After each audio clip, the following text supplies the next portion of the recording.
ਨਾਮ ਜਪੰਦੜੀ ਲਾਲੀ,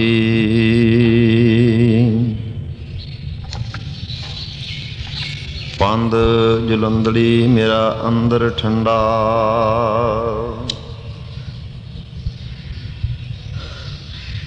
ਗੁਰ ਦਰਸ਼ਨ ਦੇਖ ਨਿਹਾਲੀ,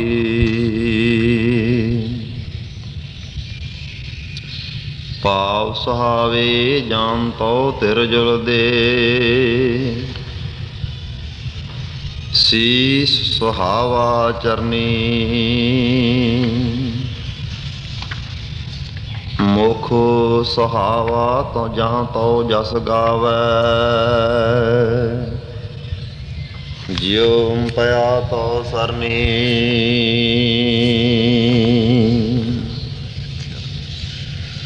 ਹੋਵੈ ਸਿਫਤ ਖੁਸਮ ਦੀ। ਨੂਰ ਅਰਸਾਂ ਕੁਰਸਾਂ ਝਟਿਆ,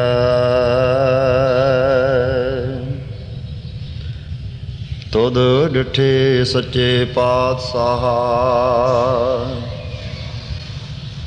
ਮਲ ਜਨਮ ਜਨਮ ਦੀ ਕੱਟਿਆ,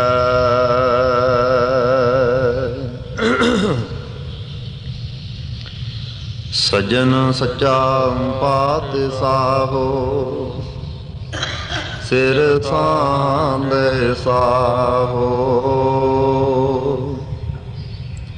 ਜਿਸ ਪਾਸ ਬੈਠਿਆ ਸੋਹੀਐ। ਸਭਨਾ ਦਾ ਸਾਹੋ, ਜਿਸ ਪਾਸ ਬੈਠਿਆ ਸੋਹੀਐ। ਸਭਨਾ ਦਾ ਸਾਹੋ। ਸਤਨਾਮ ਸ੍ਰੀ ਵਾਹਿਗੁਰੂ ਜੀ। ਬਿਲਾਵਲ ਮਹੱਲਾ ਪੰਜਵਾ। ਕਵਣ ਕਵਣ ਨਹੀਂ ਪਤਰਿਆ ਤੁਮਰੀ ਪ੍ਰਤੀਤ। ਮਹਾ ਮੋਹਣੀ ਮੋਹਿਆ ਨਰਕ ਕੀ ਰੀਤ। ਕਵਣ ਕਵਣ ਨਹੀਂ ਪਤਰਿਆ ਤੁਮਰੀ ਪ੍ਰਤੀਤ। ਮਹਾ ਮੋਹਣੀ ਮੋਹਿਆ ਨਰਕ ਕੀ ਰੀਤ। ਮਨ ਕੁਟਹਰ ਤੇਰਾ ਨਹੀਂ ਵਿਸ਼ਵਾਸ। ਤੂੰ ਮਹਾ ਉਤਮਾਦਾ ਖਰ ਕਾ ਪੈਖਰ ਤੋ ਸੁਟੇ। ਜੋ ਉਪਰ ਲਾਦਾ ਰਹਾ। ਜਾ ਤੋ ਸੰਜਮ ਤੁਮ ਖੰਡੇ। ਜਮ ਕੇ ਦੁਖ ਭਾਂਡ ਡਾਂਡ। ਸਿਮਰਹਿ ਨਾਹੀ ਜੋਨ ਦੁਖ ਨਿਰਲਜੇ ਭਾਂਡ। ਹਰ ਸੰਗ ਸਹਾਈ ਮਹਾਮੀਤ। ਤਿਸਿਉ ਤੇਰਾ ਭੇਦ। ਬੀਦਾ ਪੰਜ ਪਟਵਾਰੀਆ ਉਪਜਿਓ ਮਹਾ ਖੇਦ। ਬੀਦਾ ਪੰਜ ਪਟਵਾਰੀ ਉਪਜਿਓ ਮਹਾ ਖੇਦ। ਨਾਨਕ ਤਿਨ ਸੰਤਨ ਸਰਨਾਗਤੀ। ਜਿਨ ਮਨ ਵਸ ਕੀਨਾ। ਤਨ ਧਨ ਸਰਵਸ ਆਪਣਾ ਪ੍ਰਭ ਜਨ ਕੋ ਦੀਨਾ। ਨਾਨਕ ਤਿਨ ਸੰਤਨ ਸਰਨਾਗਤੀ। ਜਿਨ ਮਨ ਵਸ ਕੀਨਾ। ਤਨ ਧਨ ਸਰਵਸ ਆਪਣਾ ਪ੍ਰਭ ਜਨ ਕੋ ਦੀਨਾ। ਵਾਹਿਗੁਰੂ ਜੀ ਕਾ ਖਾਲਸਾ, ਵਾਹਿਗੁਰੂ ਜੀ ਕੀ ਫਤਿਹ। ਸਤਿਗੁਰੂ ਗੁਰੂ ਗਰੀਬ ਨਿਵਾਜ, ਭਗਤ ਵਛਲ ਕਿਰਪਾ ਦੇ ਖਜ਼ਾਨੇ। ਧੰਨ ਸਤਿਗੁਰੂ ਸਾਹਿਬ ਸ੍ਰੀ ਗੁਰੂ ਗ੍ਰੰਥ ਸਾਹਿਬ ਮਹਾਰਾਜ ਸੱਚੇ ਪਾਤਸ਼ਾਹ ਸਤਿਗੁਰੂ ਜੀ ਦੀ ਸਾਜੀ ਨਵਾਜੀ। ਗੁਰੂ ਸਰੂਪ ਗੁਰੂ ਖਾਲਸਾ ਸਾਧ ਸੰਗਤ ਜੀ। ਪਤਿਤ ਪਾਵਨ ਭਗਤ ਵਛਲ ਕਿਰਪਾ ਦੇ ਖਜ਼ਾਨੇ। ਨਿਮਰਤਾ ਦੀ ਅਵਧੀ, ਸ਼ਾਂਤੀ ਦੇ ਪੁੰਜ, ਗੁਰਬਾਣੀ ਦੇ ਰਚਨਹਾਰ, ਦੋਹਤਾ ਬਾਣੀ ਕਾ ਬੋਹਿਥਾ, ਸ਼ਹੀਦਾਂ ਦੇ ਸਰਤਾਜ ਧੰਨ ਧੰਨ ਸਤਿਗੁਰੂ ਸ੍ਰੀ ਗੁਰੂ ਅਰਜਨ ਦੇਵ ਮਹਾਰਾਜ ਜੀ ਆਪਣੀ ਪਵਿੱਤਰ ਅਮੋਲਕ ਬਾਣੀ ਉਚਾਰ ਕੇ ਸੰਸਾਰ ਦੀ ਕਲਿਆਣ ਕਰ ਰਹੇ ਹਨ। ਉਹਨਾਂ ਸਤਿਗੁਰਾਂ ਦੀ ਪਵਿੱਤਰ ਬਾਣੀ ਆਪ ਸਤਿਗੁਰੂ ਮਹਾਰਾਜ ਜੀ ਭਾਈ ਸਾਹਿਬ ਭਾਈ ਗੁਰਦਾਸ ਸਾਹਿਬ ਜੀ ਦੇ ਪਾਸੋਂ ਸ੍ਰੀ ਰਾਮਸਰ ਸ੍ਰੀ ਅੰਮ੍ਰਿਤਸਰ ਸਾਹਿਬ ਵਿਖੇ ਇਹ ਪਵਿੱਤਰ ਬਾਣੀ ਲਿਖਾ ਰਹੇ ਹਨ। ਧੰਨ ਭਾਈ ਗੁਰਦਾਸ ਸਾਹਿਬ ਜੀ ਵੱਡੇ ਭਾਗਾਂ ਵਾਲੇ ਲਿਖ ਰਹੇ ਹਨ ਤੇ ਆਪ ਗੁਰ ਅਰਜਨ ਪ੍ਰਤੱਖਹਾਰ ਸਤਿਗੁਰੂ ਜੀ ਵਾਹਿਗੁਰੂ ਦੇ ਸਰਗੁਣ ਸਰੂਪ ਪੰਜਵੇਂ ਗੁਰੂ ਅਰਜਨ ਦੇਵ ਮਹਾਰਾਜ ਜੀ ਲਿਖਾ ਰਹੇ ਹਨ। ਅਗੰਮੀ ਕਲਮ ਚੱਲ ਰਹੀ ਹੈ, ਸੰਸਾਰ ਦੀ ਕਲਿਆਣ ਹੋ ਰਹੀ ਹੈ। ਬਿਲਾਵਰ ਰਾਗ ਵਿੱਚ ਬਾਣੀ ਚਲਦੀ ਹੈ ਤੇ ਉਸ ਸਮੇਂ ਕੋਈ ਸੱਜਣ ਆਏ, ਕਹਿਣ ਲੱਗੇ ਮਹਾਰਾਜ ਮਨ ਨਹੀਂ ਟਿਕਦਾ, ਮਨ ਦੀ ਸਮਝ ਨਹੀਂ ਆਉਂਦੀ, ਮਨ ਵਾਸਤਵ ਵਿੱਚ ਹੈ ਕਿ ਇਤ ਆਦਿ ਪ੍ਰਸ਼ਨ ਕਰਨ ਲੱਗੇ। ਧੰਨ ਗੁਰੂ ਅਰਜਨ ਦੇਵ ਮਹਾਰਾਜ ਜੀ ਉਹਨਾਂ ਸਾਰੇ ਹੀ ਪ੍ਰਸ਼ਨਾਂ ਦਾ ਉੱਤਰ ਦੇ ਰਹੇ ਹਨ। ਨਾਲ ਦੀ ਨਾਲ ਇਸ ਸਮੁੱਚੇ ਸੰਸਾਰ ਦੇ ਜੀਵਾਂ ਨੂੰ ਮਨ ਨੂੰ ਸਮਝਾਉਣ ਵਾਸਤੇ ਪਵਿੱਤਰ ਸਿੱਖਿਆ ਦਿੰਦੇ ਹਨ। ਇਹ ਸ਼ਬਦ ਵੀ ਸਤਿਗੁਰੂ ਮਹਾਰਾਜ ਨੇ ਦ੍ਰਿਸ਼ਟਾਂਤ ਵੀ ਦਿੱਤੇ ਹਨ। ਮਨ ਨੂੰ ਸਮਝਾਉਣ ਲਈ ਆਮ ਤੌਰ 'ਤੇ ਕਿਹਾ ਜਾਂਦਾ ਹੈ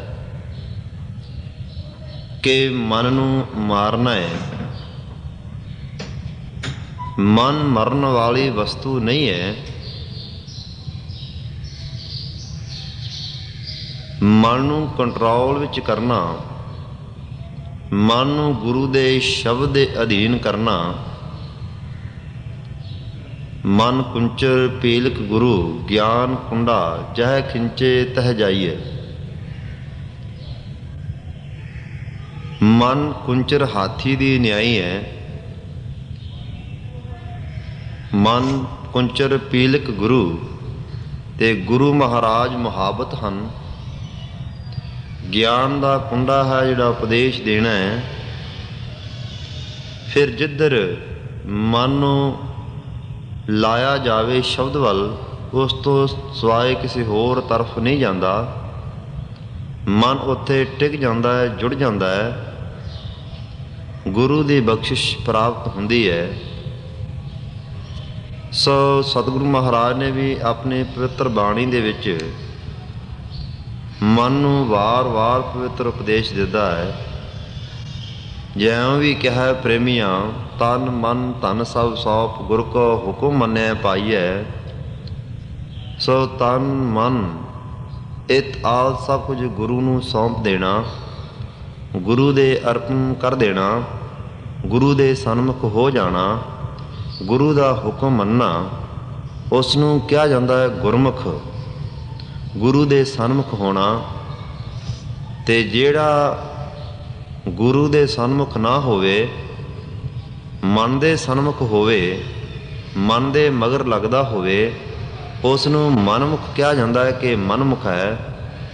ਸੋ ਇਹ ਗੁਰੂ ਦੇ ਆਖੇ ਨਹੀਂ ਲੱਗਦਾ, ਇਹ ਗੁਰੂ ਦੇ ਹੁਕਮ 'ਚ ਨਹੀਂ ਚੱਲਦਾ, ਗੁਰੂ ਦੇ ਨਿਯਮ ਵਿੱਚ ਨਹੀਂ ਰਹਿੰਦਾ, ਗੁਰੂ ਦੀ ਮਰਜ਼ਾਦਾ ਦਾ ਧਾਰਨੀ ਨਹੀਂ ਹੈ, ਗੁਰੂ ਦੇ ਉਪਦੇਸ਼ ਤੋਂ ਦੂਰ ਫਿਰਦਾ ਹੈ। ਇਹ ਮਨਮੁਖ ਹੈ, ਇਹ ਗੁਰਮੁਖ ਨਹੀਂ ਹੈ। ਇਸ ਵਿੱਚ ਗੁਰਮੁਖਤਾਈ ਨਹੀਂ, ਮਨਮੁਖਤਾਈ ਹੈ। ਸੋ ਇਸ ਤਰ੍ਹਾਂ ਗੁਰਮੁਖ ਬਣਨ ਵਾਸਤੇ ਸਤਿਗੁਰੂ ਜੀ ਨੇ ਇਹ ਉਪਦੇਸ਼ ਦਿੱਤਾ ਕਿ ਪਹਿਲੇ ਸਭ ਤੋਂ ਮਨ ਨੂੰ ਰੋਕਣਾ, ਮਨ ਨੂੰ ਠਹਿਰਾਉਣਾ, ਮਨ ਨੂੰ ਮਾੜੇ ਸੰਕਲਪਾਂ ਤੋਂ ਰੋਕ ਕੇ ਈਰਖਾ ਚੁਗਲੀ ਦਵੈਸ਼ ਤੋਂ ਰੋਕਣਾ, ਇਹ ਗੁਰਮੁਖ ਬਣਨ ਦੀ ਮੁੱਢਲੀ ਨਿਸ਼ਾਨੀ ਹੈ। ਤੇ ਸਤਿਗੁਰੂ ਮਹਾਰਾਜ ਇਸ ਪਵਿੱਤਰ ਸ਼ਬਦ ਦੇ ਵਿੱਚ ਮਨ ਦੇ ਪ੍ਰਥਾਏ ਪਵਿੱਤਰ ਉਪਦੇਸ਼ ਬਖਸ਼ਿਸ਼ ਕਰ ਰਹੇ ਹਨ। ਮਨ ਨੂੰ ਸਮਝਾਉਣ ਲਈ ਸਤਿਗੁਰੂ ਮਹਾਰਾਜ ਨੇ ਬਹੁਤ ਢੰਗ ਅਪਣਾਏ ਨੇ। ਇਸ ਤਰ੍ਹਾਂ ਵੀ ਕਿਹਾ ਹੈ, ਜੇ ਚੰਗਾ ਸੁਧ ਮਨ ਹੈ ਤੇ ਸਤਿਗੁਰਾਂ ਨੇ ਇਉਂ ਫਰਮਾ ਦਿੱਤਾ, ਇਹ ਮਨ ਪਿਆਰਿਆ ਤੂੰ ਸਦਾ ਸੱਚ ਸੰਭਾਲੇ, ਇਹੋ ਕੁਟੰਬ ਤੂੰ ਜੇ ਦੇਖਦਾ, ਚੱਲੈ ਨਾਹੀਂ ਤੇਰੇ ਨਾਲੇ, ਸਾਥ ਤੇਰੇ ਚੱਲੈ ਨਾਹੀਂ ਤਿਸ ਨਾਲ ਕਿਉਂ ਚਤਲਾਈਐ, ਐਸਾ ਕੰਮ ਮੂਲੇ ਨਾ ਕੀਚੈ ਜਿਤ ਅੰਤ ਪਛੋਤਾਈਐ, ਸਤਿਗੁਰੂ ਕਾ ਉਪਦੇਸ਼ ਸੁਣ ਤੂੰ ਹੋਵੇ ਤੇਰੇ ਨਾਲੇ, ਕਹੇ ਨਾਨਕ ਮਨ ਮੇਰੇ ਤੂੰ ਸਦਾ ਸੱਚ ਸੰਭਾਲੇ। ਹੇ ਮੇਰੇ ਪਿਆਰੇ ਮਨਾ, ਤੂੰ ਸਦਾ ਵਾਸਤੇ ਉਸ ਸੱਚੇ ਪ੍ਰਭੂ ਨੂੰ, ਅਕਾਲ ਪੁਰਖ ਨੂੰ ਸੰਭਾਲਣਾ ਕਰ, ਉਸ ਨੂੰ ਯਾਦ ਕਰ, ਉਹਦੇ ਸਿਮਰਨ ਵਿੱਚ ਜੁੜ। ਮਨ ਨੂੰ ਪਿਆਰਾ ਸ਼ਬਦ ਕਹਿ ਕੇ, ਕਿਤੇ ਮਨ ਨੂੰ ਮੀਤ ਸੱਜਣ ਕਹਿ ਕੇ ਸਤਿਗੁਰਾਂ ਨੇ ਪਵਿੱਤਰ ਉਪਦੇਸ਼ ਦਿੱਤਾ ਹੈ। ਜੇਕਰ ਮਨ ਨਹੀਂ ਸਮਝਦਾ, ਮਨ ਜਿਹੜਾ ਹੈ ਮਲੀਨ ਹੈ, ਤੇ ਸਤਿਗੁਰਾਂ ਨੇ ਤਾੜ ਕੇ ਵੀ ਬਾਣੀ ਵਿੱਚ ਪਵਿੱਤਰ ਉਪਦੇਸ਼ ਦਿੱਤੇ ਹੋਏ ਹਨ, ਤੇ ਪਿਆਰ ਨਾਲ ਵੀ ਇਸ ਮਨ ਨੂੰ ਸਮਝਾਇਆ ਗਿਆ ਹੈ। ਪਿਆਰਿਆ ਕਿਹਾ ਹੈ, ਮਨ ਪਿਆਰਿਆ ਜੀਓ ਮਿੱਤਰਾ, ਗੋਬਿੰਦ ਨਾਮ ਸੰਭਾਲੇ। ਹੇ ਮਨ ਪਿਆਰਿਆ ਜੀ, ਤੂੰ ਮਿੱਤਰ ਹੈ, ਚੰਗਾ ਹੈ, ਸਹਿਯੋਗੀ ਬਣ ਸਕਦਾ ਹੈ, ਤੇ ਮਿੱਤਰ ਬਣ ਕੇ ਤੂੰ ਪਰਮੇਸ਼ਰ ਦੇ ਨਾਮ ਨੂੰ ਜਪ। ਸੋ ਇਸ ਤਰੀਕੇ ਨਾਲ ਮਨ ਨੂੰ ਇਉਂ ਵੀ ਉਪਦੇਸ਼ ਦਿੱਤਾ ਹੈ। ਤੇ ਜੇ ਮਨ ਬਾਹਰ ਹੀ ਦੌੜਿਆ ਫਿਰਦਾ ਹੈ, ਮਨ ਬਾਹਰ ਭੇਜਦਾ ਹੈ, ਤੇ ਇਹ ਵੀ ਕਹਿ ਦਿੱਤਾ ਹੈ, ਮਨ ਪਰਦੇਸੀ ਜੇ ਥੀਏ ਸਵਦੇਸ਼ ਪਰਾਇਆ। ਹੇ ਮਨਾ, ਜੇ ਤੂੰ ਪਰਦੇਸੀ ਹੋਇਆ ਫਿਰਦਾ ਹੈ, ਸੋ ਬਾਹਰ ਹੀ ਦੌੜਿਆ ਫਿਰਦਾ ਹੈ, ਤੇ ਆਹ ਸਾਰਾ ਕੁਝ ਹੀ ਪਰਾਇਆ ਹੀ ਹੈ, ਇਹਦੇ ਵਿੱਚ ਆਪਣਾ ਕੀ ਹੈ। ਜੇ ਮਨ ਆਪਣਾ ਨਹੀਂ ਬਣਿਆ ਤੇ ਬਾਕੀ ਸਭ ਕੁਝ ਕਿਵੇਂ ਆਪਣਾ ਬਣ ਸਕਦਾ ਹੈ। ਜੇ ਮਨ ਨਹੀਂ ਸਮਝਦਾ ਤੇ ਕਹਿ ਦਿੱਤਾ, ਇਹ ਮਨ ਚੰਚਲਾ, ਚਤਰਾਈ ਕਿਨੇ ਨਾ ਪਾਇਆ, ਚਤਰਾਈ ਨਾ ਪਾਇਆ ਕਿਨੇ ਤੂੰ ਸੁਣ ਮਨ ਮੇਰਿਆ। ਹੇ ਮੇਰਿਆ ਮਨਾ, ਸੁਣਨਾ ਕਰ, ਚਤਰਾਈ ਨਾਲ ਨਹੀਂ ਪ੍ਰਾਪਤ ਹੋ ਸਕਦਾ, ਚਤਰਾਈ ਨਾ ਚਤਰ ਭੁਜ ਪਾਈਏ, ਤੂੰ ਚੰਚਲਤਾਈ ਕਿਉਂ ਨਹੀਂ ਛੱਡਦਾ, ਅਵੈਡ ਪੁਣਾ ਕਿਉਂ ਨਹੀਂ ਛੱਡਦਾ। ਸੋ ਇਸ ਤਰ੍ਹਾਂ ਮਨ ਨੂੰ ਤਾੜ ਕੇ ਵੀ ਸਤਿਗੁਰੂ ਮਹਾਰਾਜ ਨੇ ਉਪਦੇਸ਼ ਦਿੱਤਾ ਹੈ। ਤੇ ਕਈ ਵਾਰ ਮਨੁੱਖ ਮਨ 'ਤੇ ਲੋੜ ਤੋਂ ਵੱਧ ਭਰੋਸਾ ਕਰ ਲੈਂਦਾ ਹੈ, ਤੇ ਉਸ ਸਮੇਂ ਦੀ ਹਾਲਤ ਦਾ ਜ਼ਿਕਰ ਸਤਿਗੁਰੂ ਮਹਾਰਾਜ ਇਹ ਸ਼ਬਦ ਵਿੱਚ ਕਥਨ ਕਰ ਰਹੇ ਹਨ। ਆਓ ਸ਼ਬਦ ਨੂੰ ਸੋ ਸੁਣੀਏ, ਸੁਰਤ ਨੂੰ ਗੁਰੂ ਸ਼ਬਦ ਵਿੱਚ ਜੋੜੀਏ। ਸਤਿਗੁਰੂ ਮਹਾਰਾਜ ਬਖਸ਼ਿਸ਼ ਕਰ ਰਹੇ ਹਨ। ਸਤਨਾਮ ਸ੍ਰੀ ਵਾਹਿਗੁਰੂ ਜੀ। ਬਿਲਾਵਲ ਮਹੱਲਾ ਪੰਜਵਾ। ਕਵਣ ਕਵਣ ਨਹੀਂ ਪਤਰਿਆ ਤੁਮਰੀ ਪ੍ਰਤੀਤ। ਧੰਨ ਸਤਿਗੁਰੂ ਸ੍ਰੀ ਗੁਰੂ ਅਰਜਨ ਦੇਵ ਮਹਾਰਾਜ ਸੱਚੇ ਪਾਤਸ਼ਾਹ ਜੀ ਬਿਲਾਵਲ ਰਾਗ ਵਿੱਚ ਇਹ ਸ਼ਬਦ ਉਚਾਰਨ ਕਰ ਰਹੇ ਹਨ। ਸਤਿਗੁਰੂ ਮਹਾਰਾਜ ਦੇ ਪਵਿੱਤਰ ਬਾਣੀ ਦੇ ਪਿੱਛੇ 57 ਸ਼ਬਦ ਸੰਪੂਰਨ ਹੋਏ ਹਨ। 58ਵਾਂ ਸ਼ਬਦ ਸਤਿਗੁਰੂ ਮਹਾਰਾਜ ਗੁਰੂ ਅਰਜਨ ਦੇਵ ਮਹਾਰਾਜ ਜੀ ਪ੍ਰਾਰੰਭ ਕਰ ਰਹੇ ਹਨ। ਕਵਨ ਕਵਨ ਨਹੀਂ ਪਤਰਿਆ। ਸੋ ਸਤਿਗੁਰੂ ਮਹਾਰਾਜ ਜੀ ਫਰਮਾ ਰਹੇ ਹਨ, ਕਵਨ ਕਵਨ ਨਹੀਂ ਪਤਰਿਆ ਤੁਮਰੀ ਪ੍ਰਤੀਤ। ਹੇ ਮਨਾ, ਕਵਨ ਕਵਨ ਕਿਹੜਾ ਕਿਹੜਾ ਨਹੀਂਗਾ ਪਤਰਿਆ ਨਾਮ ਹੈ ਡਿੱਗਣ ਦਾ। ਕਿਹੜਾ ਕਿਹੜਾ ਨਹੀਂ ਡਿੱਗਿਆ ਜਿਸ ਨੇ ਲੋੜ ਤੋਂ ਵੱਧ ਤੇਰੇ ਤੇ ਪ੍ਰਤੀਤ ਕੀਤੀ ਹੈ, ਜਿਸ ਨੇ ਲੋੜ ਤੋਂ ਵੱਧ ਤੇਰੇ ਤੇ ਭਰੋਸਾ ਕੀਤਾ ਹੈ। ਉਹ ਦੱਸ ਤੂੰ ਕਿਹੜਾ ਕਿਹੜਾ ਹੈ ਜਿਹੜਾ ਤੇਰੇ ਸਹਾਰੇ ਤੇ ਰਹਿਣ ਵਾਲਾ, ਜਿਹੜਾ ਤੇਰੇ ਆਸਰੇ ਤੇ ਰਹਿਣ ਵਾਲਾ, ਤੇਰੇ ਮਗਰ ਲੱਗਣ ਵਾਲਾ, ਉਹ ਡਿੱਗਿਆ ਨਹੀਂ ਆਪਣੇ ਸਰੂਪ ਤੋਂ, ਸੋ ਆਪਣੇ ਸਿਧਾਂਤ ਤੋਂ, ਆਪਣੇ ਨਿਸ਼ਾਨੇ ਤੋਂ, ਜਾਂ ਇਸੇ ਤਰੀਕੇ ਨਾਲ ਸਿਮਰਨ ਭਜਨ ਕਰਦਿਆਂ ਹੋਇਆਂ, ਜਪ ਤਪ ਕਰਦਿਆਂ ਹੋਇਆਂ, ਸੋ ਜਿਸ ਨੇ ਮਨ ਨੂੰ ਮੁਖੀ ਬਣਾ ਲਿਆ, ਉਹ ਕਿਹੜਾ ਹੈ ਜਿਹੜਾ ਡਿੱਗਿਆ ਨਹੀਂ।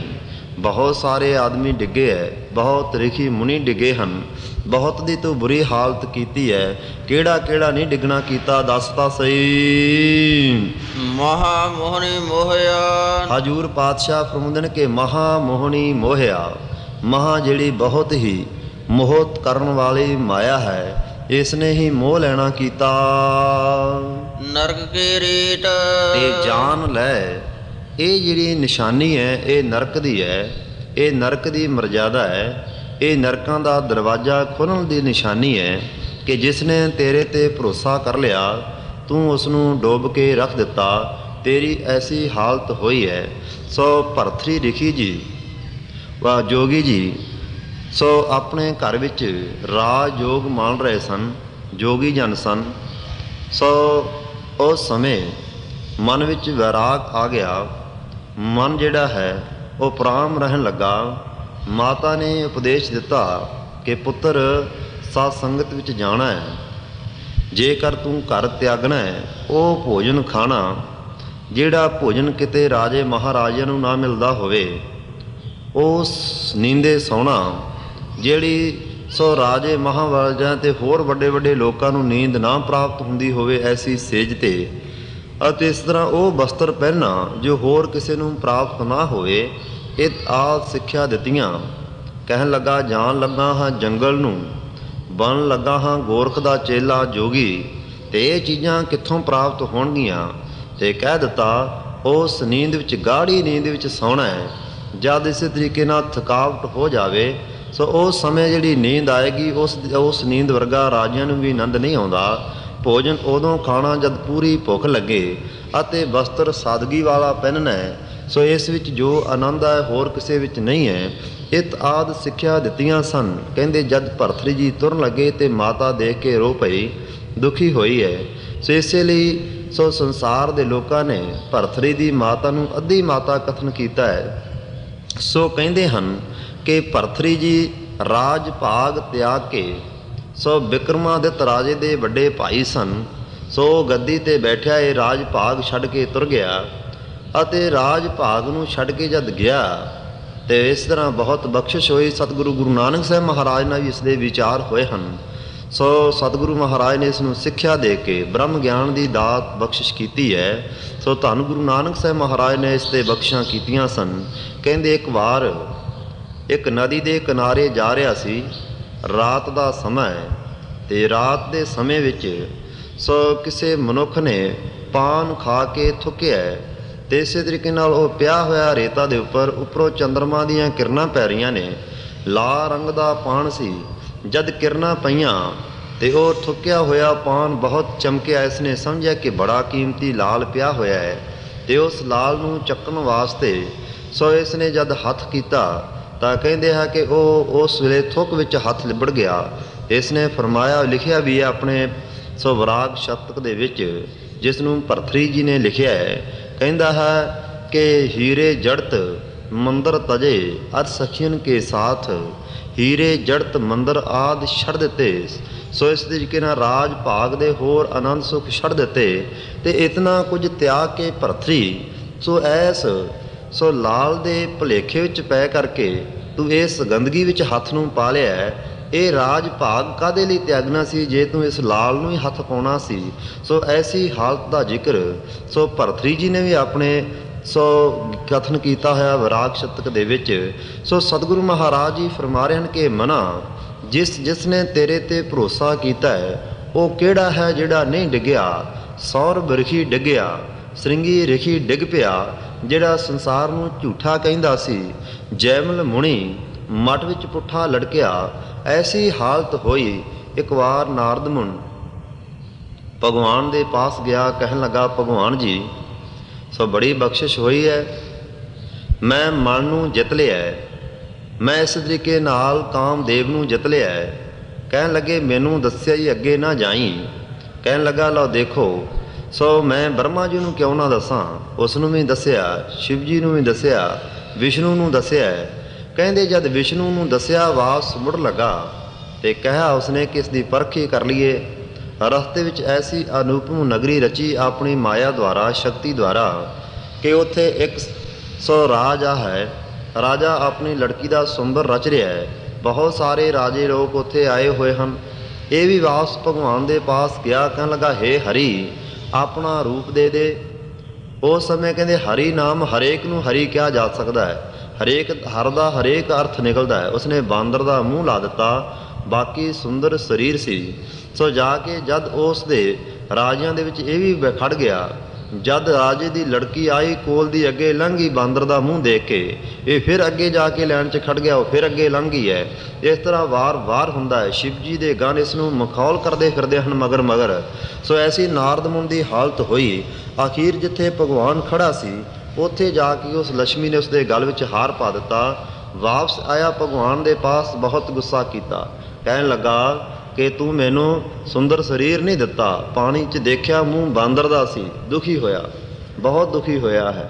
ਸੋ ਕਹਿਣ ਲੱਗਾ ਭਗਵਾਨ ਤੂੰ ਮੇਰੇ ਨਾਲ ਇਹ ਕੀ ਕੀਤਾ ਹੈ? ਕਹਿ ਲਗੇ ਤੂੰ ਹਰੀ ਕਿਹਾ ਸੀ, ਹਰੀ ਆਪਦਾ ਰੂਪ ਦੇ ਦੇ, ਹਰ ਨਾਮ ਬਾਂਦਰ ਦਾ ਹੈ, ਬਾਂਦਰ ਦਾ ਰੂਪ ਦੇ ਦਿੱਤਾ ਹੈ। ਕਹਿਣ ਲੱਗੇ ਚੰਗਾ ਸਮਾਂ ਆਏਗਾ, ਤੇਰੇ ਘਰ ਵਾਲੀ ਜਦ ਗਵਾਚ ਜਾਏਗੀ, ਰਾਵਣ ਲੈ ਜਾਏਗਾ ਤੇ ਬਾਂਦਰ ਦੇ ਮੂੰਹਾਂ ਵਾਲੇ ਤੇਰੀ ਰੱਖਿਆ ਕਰਨਗੇ। ਐਸੀ ਹਾਲਤ ਦਾ ਜ਼ਿਕਰ ਨਾਰਦ ਮੁਨੀ ਦੇ ਪ੍ਰਥਾਏ ਵੀ ਆਉਂਦਾ ਹੈ। ਸੋ ਸਤਿਗੁਰੂ ਜੀ ਫਰਮਾ ਰਹੇ ਹਨ, ਕਵਨ ਕਵਨ ਨਹੀਂ ਪਤਰਿਆ ਤੁਮਰੀ ਪ੍ਰਤੀਤ, ਹੇ ਮਨਾ ਕਵਨ ਕਵਨ ਕਿਹੜਾ ਕਿਹੜਾ ਨਹੀਂ ਗਾ ਡਿੱਗਿਆ ਆਪਣੇ ਸੋ ਸਥਾਨ ਤੋਂ, ਜਿਹਨੇ ਤੇਰੇ ਤੇ ਲੋੜ ਤੋਂ ਵੱਧ ਭਰੋਸਾ ਕੀਤਾ ਹੈ। ਸੋ ਤੇਰੇ ਤੇ ਭਰੋਸਾ ਕਰਨ ਵਾਲਾ ਕਿਹੜਾ ਕਿਹੜਾ ਨਹੀਂ ਡਿੱਗਿਆ, ਬਹੁਤ ਬੜੇ ਬੜੇ ਡਿੱਗ ਪਏ ਹਨ। ਸੋ ਐਸੀ ਹਾਲਤ ਹੋਈ। ਸੋ ਹੇ ਮਨਾ ਤੂੰ ਟਿਕਦਾ ਹੀ ਨਹੀਂ ਹੈ, ਜੁੜਦਾ ਹੀ ਨਹੀਂ ਹੈ। ਐਸੀ ਤੇਰੀ ਹਾਲਤ ਹੈ, ਤੇਰੇ ਤੇ ਭਰੋਸਾ ਕਰਨ ਵਾਲੇ ਡਿੱਗ ਪਏ ਅਤੇ ਮਹਾਮੋਹਣੀ ਮੋਹਿਆ। ਸੋ ਮਹਾਰਾਜ ਕਹਿੰਦੇ ਹਨ ਕਿ ਭਾਈ ਤੇਰੇ ਡਿੱਗਣ ਦੀ ਨਿਸ਼ਾਨੀ ਇਹ ਹੈ ਕਿ ਤੂੰ ਜਿਹੜੀ ਮਹਾਮੋਹਣੀ ਮਾਇਆ ਹੈ ਨਾ, ਸੋ ਇਸ ਮਾਇਆ ਦੇ ਵਿੱਚ ਮੋਹਿਆ ਪਿਆ ਹੈ, ਇਸ ਮਾਇਆ ਦੇ ਵਿੱਚ ਲੱਗਾ ਪਿਆ ਹੈ। ਤੇ ਨਰਕ ਕੀ ਰੀਤ, ਇਹ ਨਰਕਾਂ ਦੀ ਰੀਤ ਹੈ। ਨਰਕ ਪ੍ਰਾਪਤ ਹੋਣ ਦੀ ਇਹ ਮਰਜ਼ਾਦਾ ਹੈ। ਸਮਝ ਲੈ ਕਿ ਨਰਕਾਂ ਦਾ ਦਰਵਾਜ਼ਾ ਤੇਰੇ ਵਾਸਤੇ ਖੁੱਲ ਗਿਆ ਹੈ।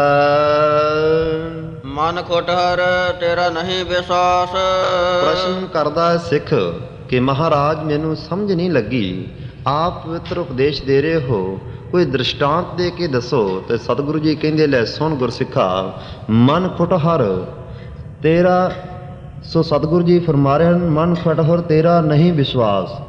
ਸੋ ਹੇ ਮਨ ਤੂੰ ਬੜਾ ਖੁਟਹਰ ਹੈ, ਖੋਟਾ ਮਨ ਹੈ, ਖੋਟ ਤਾਈ ਕਰਨ ਵਾਲਾ ਹੈ। ਸੋ ਇਸ ਤਰ੍ਹਾਂ ਮੈਲਾ ਮਨ ਹੈ ਤੂੰ, ਮਨ ਖੁਟਹਰ ਤੇਰਾ ਨਹੀਂ ਵਿਸ਼ਵਾਸ, ਤੇਰਾ ਕੋਈ ਵਿਸ਼ਵਾਸ ਨਹੀਂ ਹੈ, ਤੇਰਾ ਕੋਈ ਭਰੋਸਾ ਹੀ ਨਹੀਂ ਹੈ, ਤੇਰੇ ਤੇ ਭਰੋਸਾ ਨਹੀਂ ਕੀਤਾ ਜਾ ਸਕਦਾ, ਬੇਪ੍ਰਤੀਤਾ ਹੈ ਤੂੰ ਮਹਾ ਉਦਮਾਦਾ ਤੇ ਤੂੰ ਬੜਾ ਵੱਡਾ ਮਹਾ ਉਦਮਾਦਾ। ਸੋ ਬਹੁਤਾ ਵੱਡਾ ਤੂੰ, ਸੋ ਮਸਤ ਹੋਇਆ ਫਿਰਦਾ ਹੰਕਾਰ ਦੇ ਵਿੱਚ। ਜਾਂ ਇਸੇ ਤਰੀਕੇ ਨਾਲ ਜੇ ਵਿਸ਼ੇ ਹਨ, ਸੋ ਕਾਮ ਕ੍ਰੋਲਮ ਹੰਕਾਰ, ਇਹਦਾ ਵਿੱਚ ਮਸਤ ਹੋਇਆ ਫਿਰਦਾ ਹੈ। ਜਾਂ ਮਾਦਾ ਨਾਮ ਹੁੰਦਾ ਹੈ, ਮਦ ਨਾਮ ਸ਼ਰਾਬ ਦਾ ਹੈ, ਸ਼ਰਾਬ ਦੇ ਵਿੱਚ ਵੀ ਮਸਤ ਹੋਇਆ ਫਿਰਦਾ ਹੈ। ਸੋ ਕਰਮਾਂ ਵਿੱਚ ਹੀ ਮਸਤ ਹੋਇਆ ਫਿਰਦਾ। ਤੇਰੀ ਐਸੀ ਹਾਲਤ ਹੋ ਰਹੀ ਹੈ, ਹੇ ਮਨਾ ਖੋਟਿਆ ਤੇਰਾ ਕੋਈ ਵਿਸ਼ਵਾਸ ਹੀ ਨਹੀਂ ਹੈ, ਤੇਰਾ ਕੋਈ ਭਰੋਸਾ ਨਹੀਂ ਹੈ। ਤੂੰ ਬਹੁਤਾ ਵੱਡਾ ਜਿਹੜਾ ਅਵੈੜ ਤਾਈਆਂ ਕਰਨ ਵਾਲਾ ਹੈ, ਸੋ ਮਾੜੇ ਕਰਮਾਂ ਵਿੱਚ ਲੱਗਾ ਰਹਿਣ ਵਾਲਾ ਹੈ। ਐਸਾ ਖੋਟਾ ਮਨ ਹੈ ਤੂੰ, ਤੇ ਕਦੇ ਵਾਸਤੇ ਆਖੇ ਲੱਗਦਾ ਹੀ ਨਹੀਂ ਹੈ, ਕਦੇ ਵਾਸਤੇ ਜੁੜਦਾ ਹੀ ਨਹੀਂ ਹੈ। ਪਗਾ ਬਿਨ ਹੁਰੀਆ ਮਾਰਤਾ, ਸੋ ਬਦਨੇ ਬਿਨ ਖਿਰ ਖਿਰ ਹਾਸਤਾ, ਨਿੰਦਰਾ ਬਿਨ ਨਰ ਪੈ ਸੋਵੈ, ਬਿਨ ਬਾਸਨ ਖੀਰ ਬਲੋਵੇ। ਐਸੀਆਂ ਨਾ ਗਣਨ ਵਾਲੀਆਂ ਨਾ ਘਟਣ ਵਾਲੀਆਂ ਤੂੰ ਐਸੀਆਂ ਘਟਨਾ ਨੂੰ ਘਾੜ ਦੇਣਾ ਹੈ ਕਿ ਸਮਝ ਵਿੱਚ ਨਹੀਂ ਪੈਂਦਾ, ਹੈਰਾਨ ਹੋ ਜਾਈਦਾ ਹੈ। ਤੇਰੀ ਐਸੀ ਹਾਲਤ ਹੋ ਰਹੀ ਹੈ, ਤੂੰ ਪਿੱਛੇ ਬਹੁਤ ਬਹੁਤ ਲੋਕਾਂ ਦੇ ਨਾਲ ਐਸੀ ਮੰਦੀ ਹਾਲਤ ਕਰ ਦਿੱਤੀ, ਜਿਹੜੇ ਆਪਣੇ ਸੋ ਬਹੁਤ ਵੱਡੇ ਵੱਡੇ ਸਨ, ਸੋ ਆਪਣੇ ਸਰੂਪ ਤੋਂ ਜਾਂ ਆਪਣੇ ਸਿਧਾਂਤ ਤੋਂ ਡਿੱਗ ਕੇ ਦੁਖੀ ਹੋਣਾ ਪਿਆ ਸਾਰਿਆਂ ਨੂੰ। ਐਸੀ ਹਾਲਤ ਹੋਈ, ਕਿਹੜਾ ਕਿਹੜਾ ਤੇਰੇ ਤੇ ਭਰੋਸਾ ਕਰਕੇ ਨਹੀਂ ਡਿੱਗਿਆ। ਹੇ ਖੋਟਿਆ ਮਨਾ ਤੇਰੀ ਕੈਸੀ ਹਾਲਤ ਹੋ ਰਹੀ ਹੈ। ਕਹਿੰਦੇ ਹਨ ਕਿ ਮੈਂ ਜਾਣਿਓ ਮਨ ਮਰ ਗਇਓ, ਮਨ ਤੋਂ ਮਰਿਓ ਨਾਹੇ, ਕੋ ਸੰਗਤ ਵਰਖਾ ਹੋਣ ਤੇ ਬਹੁਰ ਹਰੋ ਹੋਏ ਜਾਹੇ। ਸੋ ਕਹਿੰਦੇ ਇੱਕ ਵਾਰ ਕਿਸੇ ਮਹਾਤਮਾ ਨੇ ਸੋ ਇੱਕ ਡੱਡੂ ਫੜਿਆ ਜੋ ਮਰਿਆ ਪਿਆ ਸੀ। ਉਸ ਮਰੇ ਹੋਏ ਡੱਡੂ ਨੂੰ ਸੁਕਾ ਲਿਆ ਅੱਗ ਦੇ ਸੇਕ ਦੇ ਨਾਲ ਜਾਂ ਧੁੱਪ ਦੇ ਸੇਕ ਨਾਲ। ਫਿਰ ਉਸ ਨੂੰ ਬਹੁਤ ਬਰੀਕ ਪੀਹ ਲੈਣਾ ਕੀਤਾ ਹੈ। ਪੀਸਿਆ ਹੋਇਆ ਡੱਡੂ ਸੋ ਆਟੇ ਵਰਗਾ ਮੈਦੇ ਵਰਗਾ ਬਣ ਗਿਆ। ਤੇ ਉਸ ਸਮੇਂ ਉਸਨੇ ਰੱਖ ਲਿਆ ਸੰਭਾਲ ਕੇ ਕੋਲ। ਕਹਿਣ ਲੱਗਾ ਕਿ ਹੁਣ ਇਹ ਆਟੇ ਵਰਗਾ ਪੀਸਿਆ ਹੋਇਆ ਡੱਡੂ ਦਾ ਸਰੀਰ ਪਿਆ ਹੋਇਆ ਹੈ, ਹੁਣ ਇਸ ਦਾ ਕੀ ਹੈ। ਸੋ ਇਹ ਤਾਂ ਖਤਮ ਹੋ ਗਿਆ। ਕਹਿੰਦੇ ਜਦ ਵਰਖਾ ਹੋਈ ਤੇ ਉਸ ਡੱਡੂ ਦਾ ਜੋ ਸਰੀਰ ਪੀਸਿਆ ਹੋਇਆ ਆਟੇ ਵਰਗਾ ਮੈਦੇ ਵਰਗਾ ਬਣਿਆ ਪਿਆ ਸੀ, ਧੂੜ ਵਰਗਾ, ਉਹਦੇ ਵਿੱਚ ਬਹੁਤ ਨਿੱਕੇ ਨਿੱਕੇ ਡੱਡੂ ਬਣ ਬਣ ਕੇ ਛਾਲਾਂ ਮਾਰ ਕੇ ਦੜੰਗੇ ਮਾਰਦੇ ਜਾ ਰਹੇ ਹਨ। ਤੇ ਦਸ਼ਟਾਂ ਇਹ ਵੇਖ ਕੇ ਉਸੇ ਸਮੇਂ ਮਹਾਂਪੁਰਸ਼ਾਂ ਨੇ ਆਪਣੇ ਮਨ ਦੇ ਪ੍ਰਥਾਏ ਇਹ ਗੱਲ ਕਹੀ, ਮੈਂ ਜਾਣਿਓ ਮਨ ਮਰ ਗਇਓ। ਮੈਂ ਤਾਂ ਸਮਝਿਆ ਕਿ ਜਿਵੇਂ ਇਹ ਡੱਡੂ ਮਰ ਗਿਆ ਸੀ, ਫਿਰ ਇਸ ਨੂੰ ਸੁਕਾ ਦਿੱਤਾ ਧੁੱਪ ਦੇ ਨਾਲ, ਸੇਕ ਦੇ ਨਾਲ, ਫਿਰ ਇਸ ਨੂੰ ਪੀਸ ਦਿੱਤਾ ਗਿਆ। ਬਹੁਤ ਸਮਾਂ ਲੰਘ ਗਿਆ ਸੀ ਪਏ ਹੋਏ ਨੂੰ, ਹੁਣ ਇਹ ਕਿਵੇਂ ਜਿਉਂਦਾ ਹੋ ਸਕਦਾ ਹੈ? ਪਰ ਕੁਸੰਗਤ ਵਰਖਾ ਹੋਣ ਤੇ, ਜਦ ਕੁਸੰਗਤ ਦੀ ਵਰਖਾ ਹੋਈ, ਭਾਵ ਵਰਖਾ ਹੋਈ, ਇਹ ਫਿਰ ਹਰਿਆ ਹੋ ਗਿਆ। ਇਸੇ ਤਰ੍ਹਾਂ ਮੈਂ ਜਾਣਿਆ ਕਿ ਮਨ ਮਰ ਗਿਆ ਹੈ, ਮਨ ਜਿਹੜਾ ਹੈ ਮੇਰੇ ਅਧੀਨ ਹੋ ਗਿਆ ਹੈ, ਮਨ ਸਮਝ ਵਿੱਚ ਆ ਗਿਆ ਹੈ, ਮਨ ਗਿਆਨਵਾਨ ਹੋ ਗਿਆ ਹੈ, ਮਨ ਜਿਹੜਾ ਹੁਣ ਸੋ ਇਹ ਅਵੈੜ ਤਾਈਆਂ ਨਹੀਂ ਕਰੇਗਾ। ਪਰ ਮੈਂ ਜਾਣਿਓ ਮਨ ਮਰ ਗਿਓ, ਮਨ ਤੋਂ ਮਰਿਓ ਨਾ ਹੈ, ਮਨ ਤਾਂ ਮਰਿਆ ਹੀ ਨਹੀਂਗਾ। ਕਿਸ ਤਰ੍ਹਾਂ ਪਤਾ ਲੱਗਾ ਕਿ ਮਨ ਨਹੀਂ ਮਰਿਆ? ਕਹਿੰਦੇ ਕੁਸੰਗਤ ਵਰਖਾ ਹੋਣ ਤੇ, ਜਦ ਕੁਸੰਗਤ ਦੀ ਵਰਖਾ ਹੋਈ, ਕੁਸੰਗੀ ਲੋਕ ਆ ਕੇ ਮਿਲੇ, ਕੁਸੰਗੀਆਂ ਦਾ ਸਾਥ ਹੋਇਆ, ਛੱਡੋ ਪਰਾਂ ਇਸ ਵਿੱਚ ਕੀ ਹੈ। ਸੋ ਇਸ ਤਰੀਕੇ ਨਾਲ ਜਦ ਕੁਸੰਗੀ ਲੋਕ, ਮਾੜੇ ਲੋਕ ਆ ਕੇ ਮਿਲ ਗਏ, ਬਹੁਰ ਹਰੋ ਹੋਏ ਜਾਹੇ, ਇਹ ਮਨ ਫਿਰ ਹਰਾ ਹੋ ਜਾਂਦਾ ਹੈ, ਫਿਰ ਅਵੈੜ ਤਾਈਆਂ ਵਿੱਚ ਲੱਗ ਜਾਂਦਾ ਹੈ, ਫਿਰ ਮਾੜੇ ਕਰਮ ਵਿੱਚ ਲੱਗ ਜਾਂਦਾ ਹੈ। ਐਸੀ ਹਾਲਤ ਹੋ ਜਾਂਦੀ ਹੈ। ਸੋ ਇੱਕ ਵਾਰ ਗੁਰੂ ਨਾਨਕ ਸਾਹਿਬ ਮਹਾਰਾਜ ਸੰਸਾਰ ਦੀ ਕਲਿਆਣ ਕਰਦੇ ਹੋਏ ਸਿਆਲਕੋਟ ਵਿੱਚ ਪਹੁੰਚੇ ਨੇ, ਤੇ ਗੁਰੂ ਨਾਨਕ ਸਾਹਿਬ ਮਹਾਰਾਜ ਬਾਹਰ ਬੈਠ ਗਏ ਸਿਆਲਕੋਟ ਤੋਂ, ਤੇ ਮਰਦਾਨੇ ਨੂੰ ਕਿਹਾ, ਮਰਦਾਨਿਆਂ ਆ ਪੈਸੇ ਲੈ ਜਾ, ਤੇ ਸੱਚਖੰਡ ਦੇ ਨਜ਼ਦੀਕ ਹੈ, ਕੇਵਲ 10 ਕਿਲੋਮੀਟਰ ਦੇ ਅੰਦਾਜ਼ੇ ਨਾਲ ਉੱਥੇ ਮਹਾਰਾਜ ਨੇ ਉਸ ਦੀ ਕਲਿਆਣ ਕੀਤੀ, ਬਖਸ਼ਿਸ਼ ਕੀਤੀ ਹੈ। ਸੋ ਜਿਹੜਾ ਜਿਉਣੇ ਨੂੰ ਝੂਠ, ਮਰਨੇ ਨੂੰ ਸੱਚ ਕਹਿਣ ਵਾਲਾ ਸੀ, ਸੋ ਇਸ ਤਰ੍ਹਾਂ ਦਾ ਸੀ, ਉਹ ਵੀ ਲਾਲਚ ਵਿੱਚ ਪੈ ਗਿਆ ਜਿਉਣ ਦੇ, ਅਤੇ ਇਸੇ ਤਰੀਕੇ ਨਾਲ ਕਹਿ ਦਿੱਤਾ ਗੁਰੂ ਨਾਨਕ ਸਾਹਿਬ ਮਹਾਰਾਜ ਨੂੰ ਕਿ ਘਰ ਵਿੱਚ ਹੀ ਨਹੀਂ, ਸੋ ਥਾਪੀਆਂ ਦੇ ਘੀਰੇ ਵਿੱਚ ਵੜ ਕੇ ਲੁਕ ਗਿਆ। ਸੋ ਮਹਾਰਾਜ ਕਹਿੰਦੇ ਹਨ ਕਿ ਹੇ ਮਨ ਖੁੱਟ ਹਰ, ਤੇਰਾ ਨਹੀਂ ਵਿਸਾਸ, ਹੇ ਖੋਟਿਆ ਮਨਾ, ਤੇਰਾ ਕੋਈ ਭਰੋਸਾ ਹੀ ਨਹੀਂ ਹੈ, ਸੋ ਤੇਰਾ ਕੋਈ ਵਿਸ਼ਵਾਸ ਨਹੀਂ ਹੈ, ਤੂੰ ਮਹਾ ਉਦਮਾਦਾ, ਤੂੰ ਬੜਾ ਇਸੇ ਤਰੀਕੇ ਨਾਲ ਵਿਆਕਲਤਾਈ ਵਾਲਾ ਹੈ। ਕਈ ਵਾਰੀ ਮਨ ਦੀ ਐਸੀ ਹਾਲਤ ਹੁੰਦੀ ਹੈ, ਮਨੁੱਖ ਸਮਝਦਾ ਹੈ ਕਿ ਮਨ ਬਹੁਤ ਚੰਗਾ ਹੈ, ਮਨ ਬਹੁਤ ਸੁੱਧ ਹੋ ਗਿਆ ਹੈ, ਮਨ ਜਿਹੜਾ ਹੈ ਇਸ ਸਮੇਂ ਠੀਕ ਚੱਲ ਰਿਹਾ ਹੈ, ਪਰ ਵਾਸਤਵ ਵਿੱਚ ਮਨ ਦਾ ਕੋਈ ਭਰੋਸਾ ਹੀ ਨਹੀਂ ਹੈ। ਸੰਕਲਪੋ ਵਿਕਲਪੋ ਹੀ ਮਨਾ, ਸੰਕਲਪ ਵਿਕਲਪਾਂ ਦਾ ਨਾਮ ਮਨ ਹੈ। ਕਦੇ ਮਾੜਾ ਫੁਰਨਾ ਆ ਗਿਆ, ਫਿਰ ਮਾੜਾ ਹੋ ਜਾਂਦਾ ਹੈ। ਸੋ ਕਹਿੰਦੇ ਆਇਆ ਬੁੱਲਾ ਪਾਉਣ ਦਾ, ਕੱਖ ਚੜਿਆ ਆਕਾਸ, ਟਹਿੰਦਾ ਟਹਿੰਦਾ ਟਹਿ ਪਿਆ ਕੱਖ ਅੱਖਾਂ ਦੇ ਪਾਸ। ਜਦ ਤਾਂ ਵਿਰਾਗ ਦਾ ਥੋੜਾ ਜਿਹਾ ਗਿਆਨ ਹੋਇਆ, ਵਿਰਾਗ ਆਇਆ ਕਿ ਸੰਸਾਰ ਝੂਠ ਹੈ, ਚਲੋ ਛੱਡੋ ਇਸ ਤੋਂ ਕੀ ਲੈਣਾ ਹੈ। ਆਕਾਸ਼ ਵਿੱਚ ਚੜ ਗਿਆ ਕਿ ਮੈਂ ਚਿਦਾ ਆਕਾਸ਼ ਵਿੱਚ ਵਰਸਦਾ ਹਾਂ, ਮੈਂ ਤੁਰੀਆ ਅਵਸਥਾ ਵਿੱਚ ਵਸਦਾ ਹਾਂ, ਮੈਂ ਬਹੁਤ ਵੱਡਾ ਹਾਂ। ਪਰ ਟਹਿੰਦਾ ਟਹਿੰਦਾ ਟਹਿ ਪਿਆ ਕੱਖ ਅੱਖਾਂ ਦੇ ਪਾਸ। ਜਿਵੇਂ ਪਾਉਣ ਦਾ ਬੁੱਲਾ ਆਉਣ ਤੋਂ ਕੱਖ ਆਕਾਸ਼ ਵਿੱਚ ਚੜ ਜਾਂਦਾ ਹੈ, ਤੇ ਜਦ ਪਾਉਣ ਦੀ ਗੰਢ ਖੁੱਲ੍ਹਦੀ ਹੈ, ਵਾਵ ਰੋਲੇ ਦੀ ਗੰਢ ਖੁੱਲ੍ਹ ਜਾਂਦੀ ਹੈ, ਤੇ ਉਹ ਕੱਖ ਚੜਿਆ ਹੋਇਆ ਆਕਾਸ਼ ਵੀ ਧਰਤੀ ਤੇ ਡਿੱਗ ਪੈਂਦਾ ਹੈ। ਇਸੇ ਤਰ੍ਹਾਂ ਜਦ ਗੁਰੂ ਦੇ ਨਾਲ ਪ੍ਰੀਤ ਦੀ ਗੰਧ ਛੁੱਟ ਗਈ, ਤੇ ਉਸ ਸਮੇਂ ਮਨ ਦੀ ਐਸੀ ਹਾਲਤ ਵੀ ਜਿਵੇਂ ਕੱਖ ਰੂੜੀਆਂ ਤੇ ਆ ਕੇ ਗੰਦਗੀ ਵਿੱਚ, ਗਲੀਆਂ ਵਿੱਚ ਆ ਕੇ ਡਿੱਗ ਪੈਂਦਾ ਹੈ। ਸੰਸਾਰ ਦੀ ਗੰਦਗੀ ਵਿੱਚ ਇਹ ਮਨ ਵੀ ਜਾ ਕੇ ਡਿੱਗ ਪੈਂਦਾ ਹੈ। ਮਨ ਦੀ ਵੀ ਐਸੀ ਹਾਲਤ ਹੋ ਜਾਂਦੀ ਹੈ, ਹੇ ਮਨਾ ਖੋਟਿਆ, ਤੇਰਾ ਕੋਈ ਭਰੋਸਾ ਹੀ ਨਹੀਂਗਾ, ਤੂੰ ਮਹਾ ਉਦਮਾਦਾ, ਤੂੰ ਬੜਾ ਹੀ ਇਸ ਤਰ੍ਹਾਂ ਮਦ ਮਸਤ ਹੋਇਆ ਫਿਰਦਾ ਹੈ। ਸੋ ਉਸ ਤਰੀਕੇ ਨਾਲ ਹੰਕਾਰੀ ਹੋ ਰਿਹਾ ਹੈ, ਵਿਸ਼ਿਆਂ ਵਿੱਚ ਲੱਗ ਰਿਹਾ ਹੈ। ਖਰ ਕਾ ਪੈਖਰ ਤੋ ਸੁੱਟਾ। ਮਹਾਰਾਜ ਸੱਚੇ ਪਾਤਸ਼ਾਹ ਫਿਰ ਕੀ ਕਰਨਾ ਚਾਹੀਦਾ ਹੈ? ਜੇ ਤੁਸੀਂ ਇਤਨਾ ਦੀ ਹਾਲਤ ਮਨ ਦੀ ਦੱਸਦੇ ਹੋ ਤੇ ਕੋਈ ਉਪਾਅ ਵੀ ਦੱਸੋ। ਮਹਾਰਾਜ ਕਹਿੰਦੇ ਲੈ ਸੁਣ ਫਿਰ ਗੁਰਸਿੱਖਾ, ਤੈਨੂੰ ਉਪਾਅ ਦਸੀਏ। ਖਰ ਕਾ ਪੈਖਰ ਤੋ ਛੁਟੈ, ਸੋ ਖਰ ਨਾਮ, ਸੋ ਖਰਕਾ ਉਸ ਨੂੰ ਕਿਹਾ ਜਾਂਦਾ ਹੈ। ਸੋ ਜਿਹੜਾ ਸੋ ਖੱਚਰ ਦਾ ਪੇਟ ਪਾੜ ਕੇ ਤੇ ਉਸ ਦੇ ਵਿੱਚੋਂ ਬੱਚਾ ਨਿਕਲੇ, ਸੋ ਖੱਚਰ ਦਾ ਬੱਚਾ ਜਨਮ ਨਹੀਂ ਲੈਂਦਾ, ਉਸ ਦਾ ਪੇਟ ਪਾੜ ਕੇ ਉਸ ਵਿੱਚੋਂ ਉਸ ਨੂੰ ਕੱਢਿਆ ਜਾਂਦਾ ਹੈ, ਉਸ ਨੂੰ ਅਸਤਰ ਕਿਹਾ ਜਾਂਦਾ ਹੈ, ਉਸ ਨੂੰ ਖਰਕਾ ਵੀ ਕਿਹਾ ਜਾਂਦਾ ਹੈ। ਸੋ ਉਸ ਦਾ ਨਾਮ ਹੈ ਖਰਕਾ ਜਾਂ ਅਸਤਰ। ਸੋ ਹੇ ਮਨਾ, ਤੇਰੀ ਹਾਲਤ ਖਰਕੇ ਵਰਗੀ ਹੈ, ਤੇ ਖਰਕੇ ਦੇ ਵਿੱਚ ਇਹ ਗੁਣ ਹੈ ਕਿ ਉਹ ਬੜਾ ਚੰਚਲ ਹੁੰਦਾ ਹੈ, ਬਹੁਤ ਤੇਜ਼ ਹੁੰਦਾ ਹੈ, ਬਹੁਤ ਤਾਕਤਵਰ ਹੁੰਦਾ ਹੈ, ਬਹੁਤ ਸ਼ਕਤੀਸ਼ਾਲੀ ਹੁੰਦਾ ਹੈ। ਦੇਖਦੇ ਨੇ ਸੰਸਾਰ ਵਿੱਚ ਕਿ ਘੋੜਿਆਂ ਤੋਂ ਤੇ ਇਸ ਤਰੀਕੇ ਨਾਲ ਸੋ ਖੋਤਿਆਂ ਆਦਿ ਤੋਂ ਖੱਚਰਾਂ ਤੇ ਖੱਚਰੇ ਤਗੜੇ ਹੁੰਦੇ ਨੇ, ਤੇ ਜਿਹੜਾ ਖੱਚਰ ਦਾ ਬੱਚਾ ਖਰਕਾ ਹੈ, ਅਸਤਰ ਹੈ, ਉਹ ਇਸ ਤੋਂ ਵੀ ਤਗੜਾ ਹੁੰਦਾ ਹੈ। ਸੋ ਇਸ ਵਾਸਤੇ ਬਹੁਤ ਤਾਕਤਵਰ ਤੇ ਬੜਾ ਚੰਚਲ ਹੁੰਦਾ ਹੈ। ਉਸ ਦੇ ਉੱਪਰ ਸੋ ਭਾਰ ਲੱਦਣ ਲੱਗਿਆ ਉਹ ਟਿਕਦਾ ਨਹੀਂ ਹੈ, ਖੜਦਾ ਨਹੀਂ ਹੈ, ਹਿੱਲੀ ਜਾਂਦਾ, ਚੰਚਲਤਾਈ ਕਰਦਾ ਹੈ। ਕੀ ਕਰਦੇ ਹਨ ਭਾਰ ਲੱਦਣ ਵਾਲੇ? ਉਸ ਦੇ ਪੈਰਾਂ ਨੂੰ ਪੈਂਖਰ ਪਾ ਦਿੰਦੇ ਹਨ, ਪੈਰਾਂ ਨੂੰ ਰੱਸੇ ਪਾ ਦਿੰਦੇ, ਜੰਜੀਰਾਂ ਪਾ ਕੇ ਖਿਲਾਰ ਦਿੰਦੇ ਨੇ ਕਿ ਹੁਣ ਹਿੱਲੇਗਾ ਨਹੀਂ। ਫਿਰ ਬੜੇ ਟਕਾ ਦੇ ਨਾਲ ਉੱਪਰ ਬਹੁਤ ਸਾਰਾ ਭਾਰ ਲਾਦਦੇ ਹਨ। ਕਈ ਤਾਂ ਇਉਂ ਵੀ ਕਹਿੰਦੇ ਹਨ ਕਿ ਅਸਤਰ ਤੇ ਭਾਰ ਲੱਦਣ ਲੱਗਿਆਂ ਉਹਦੇ ਚਾਰੇ ਪੈਰਾਂ ਥੱਲੇ 4 ਇੱਟਾਂ ਰੱਖ ਦਿੱਤੀਆਂ ਜਾਂਦੀਆਂ ਹਨ। ਇਤਨਾ ਭਾਰ ਲੱਦਿਆ ਜਾਂਦਾ, ਜਦ ਇੱਟਾਂ ਟੁੱਟ ਜਾਣ ਤੇ ਸਮਝ ਲੈਣਾ ਕਿ ਹੁਣ ਇਸ ਦਾ ਭਾਰ ਪੂਰਾ ਹੋ ਗਿਆ ਹੈ। ਸੋ ਐਸੀ ਹਾਲਤ ਵੀ ਕਹੀ ਜਾਂਦੀ ਹੈ। ਕਹਿੰਦੇ ਖਰਕਾ ਜਿਹੜਾ ਹੈ, ਅਸਤਰ ਜਿਹੜਾ ਇਤਨਾ ਚੰਚਲ ਹੈ, ਉਸ 'ਤੇ ਭਾਰ ਲੱਦਣਾ ਬਹੁਤ ਕਠਿਨ ਹੈ, ਬਹੁਤ ਔਖਾ ਹੈ। ਅਤੇ ਉਸ ਦੇ ਪੈਰਾਂ ਨੂੰ ਪੈਂਖਰ ਪਾ ਦਿੱਤਾ ਜਾਂਦਾ ਹੈ। ਜਦ ਭਾਰ ਲੱਦ ਲਿਆ ਅਤੇ ਫਿਰ ਉਸ ਨੂੰ ਸੋ ਛੱਡ ਦਿੰਦੇ ਹਨ। ਸੋ ਮਹਾਰਾਜ ਇੱਥੇ ਕਹਿੰਦੇ ਖਰਕਾ ਪੈਖਰ ਤੋ ਛੁੱਟੈ। ਸੋ ਖਰਕੇ ਦਾ ਪੈਖਰ ਤਦੋਂ ਛੁੱਟਦਾ ਹੈ ਜੋ ਉੱਪਰ ਲਾਦਾ, ਜਦੋਂ ਉੱਪਰ ਚੰਗੀ ਤਰ੍ਹਾਂ ਭਾਰ ਜਿਹੜਾ ਉਸ ਦੇ ਲੱਦ ਲਿਆ ਜਾਵੇ, ਭਾਰ ਨੂੰ ਉੱਪਰ ਚੰਗੀ ਤਰ੍ਹਾਂ ਬੰਨ੍ਹ ਲਿਆ ਜਾਵੇ ਅਤੇ ਉਸ ਦੇ ਪੈਰਾਂ ਦੇ ਨਾਲੋਂ ਇਹ ਜੰਜੀਰੀ ਖੋਲ੍ਹ ਦਿੱਤੀ ਜਾਂਦੀ ਹੈ, ਇਹ ਰੱਸੇ ਖੋਲ੍ਹ ਦਿੱਤੇ ਜਾਂਦੇ ਹਨ। ਇਸ ਤਰ੍ਹਾਂ ਮਨ ਅਸਤਰ ਦੀ ਨਿਆਈ ਹੈ। ਮਨ ਚੰਚਲ ਹੈ, ਮਨ ਬਹੁਤ ਤੇਜ਼ ਹੈ। ਸੋ ਇਸ ਦੇ ਉੱਪਰ ਵੀ ਭਾਰ ਲੱਦਣ ਲੱਗਿਆਂ ਕਿਹੜਾ ਭਾਰ ਲੱਦਣਾ ਹੈ ਕਿ ਜਿਹੜਾ ਇਸ ਨੂੰ ਉਨਾ ਚਿਰ ਸਮਾਧੀ ਤੋਂ ਜਾਂ ਸਤ ਸੰਗਤ ਤੋਂ ਦੂਰ ਨਹੀਂ ਕਰਨਾ, ਜਦ ਤੱਕ ਕਥਾ ਕੀਰਤਨ ਆਪ ਸੁਣ ਨਾ ਲਵੇ ਜਾਂ ਆਪਣੇ ਨਿਤਨੇਮ ਨੂੰ ਪੂਰਾ ਨਾ ਕਰ ਲਵੇ। ਸੋ ਇਸ ਵਾਸਤੇ ਉਹਨਾਂ ਚਿਰ ਵਾਸਤੇ ਇਸ ਦੇ ਪੈਰ ਨੂੰ ਪੈਂਖਰ ਪਾ ਕੇ ਹੀ ਰੱਖਣਾ ਚਾਹੀਦਾ ਹੈ, ਜਾਂ ਸਦਾ ਹੀ ਇਸ ਦੇ ਮਨ ਨੂੰ ਗੁਰਮਤਿ ਦਾ ਪੈਂਖਰ ਜਿਹੜਾ ਹੈ, ਸਿਧਾਂਤ ਦਾ ਪੈਂਖਰ ਜਿਹੜਾ ਹੈ, ਇਹ ਪਾ ਕੇ ਰੱਖਣਾ ਕਰੇ, ਗੁਰਮਤਿ ਦੀ ਰੱਸੀ ਨਾਲ ਬੰਨ੍ਹ ਕੇ ਰੱਖੇ ਇਸ ਨੂੰ, ਫਿਰ ਇਹ ਟਿਕਾਅ ਵਿੱਚ ਰਹਿ ਸਕਦਾ ਹੈ। ਨਹੀਂ ਤੇ ਅਸਤਰ ਦੀ ਨਿਆਈ ਹੈ ਮਨ ਚੰਚਲ। ਸੋ ਇਸ ਵਾਸਤੇ ਮਨ ਦੇ ਮਗਰ ਨਾ ਲੱਗੀਏ, ਪਲਕ ਪਲਕ ਮਨ ਹੋਰ। ਮਨ ਦੇ ਮਗਰ ਲੱਗਣਾ ਨਹੀਂ, ਪਲਕ ਪਲਕ ਕਰਕੇ ਹੋਰ ਦਾ ਹੋਰ ਹੀ ਹੋ ਜਾਂਦਾ ਹੈ, ਪਤਾ ਹੀ ਨਹੀਂ ਚੱਲਦਾ। ਐਸੇ ਹਾਲਤ, ਐਸੇ ਜ਼ਿਕਰ ਇਹ ਬਣਾ ਦਿੰਦਾ ਹੈ।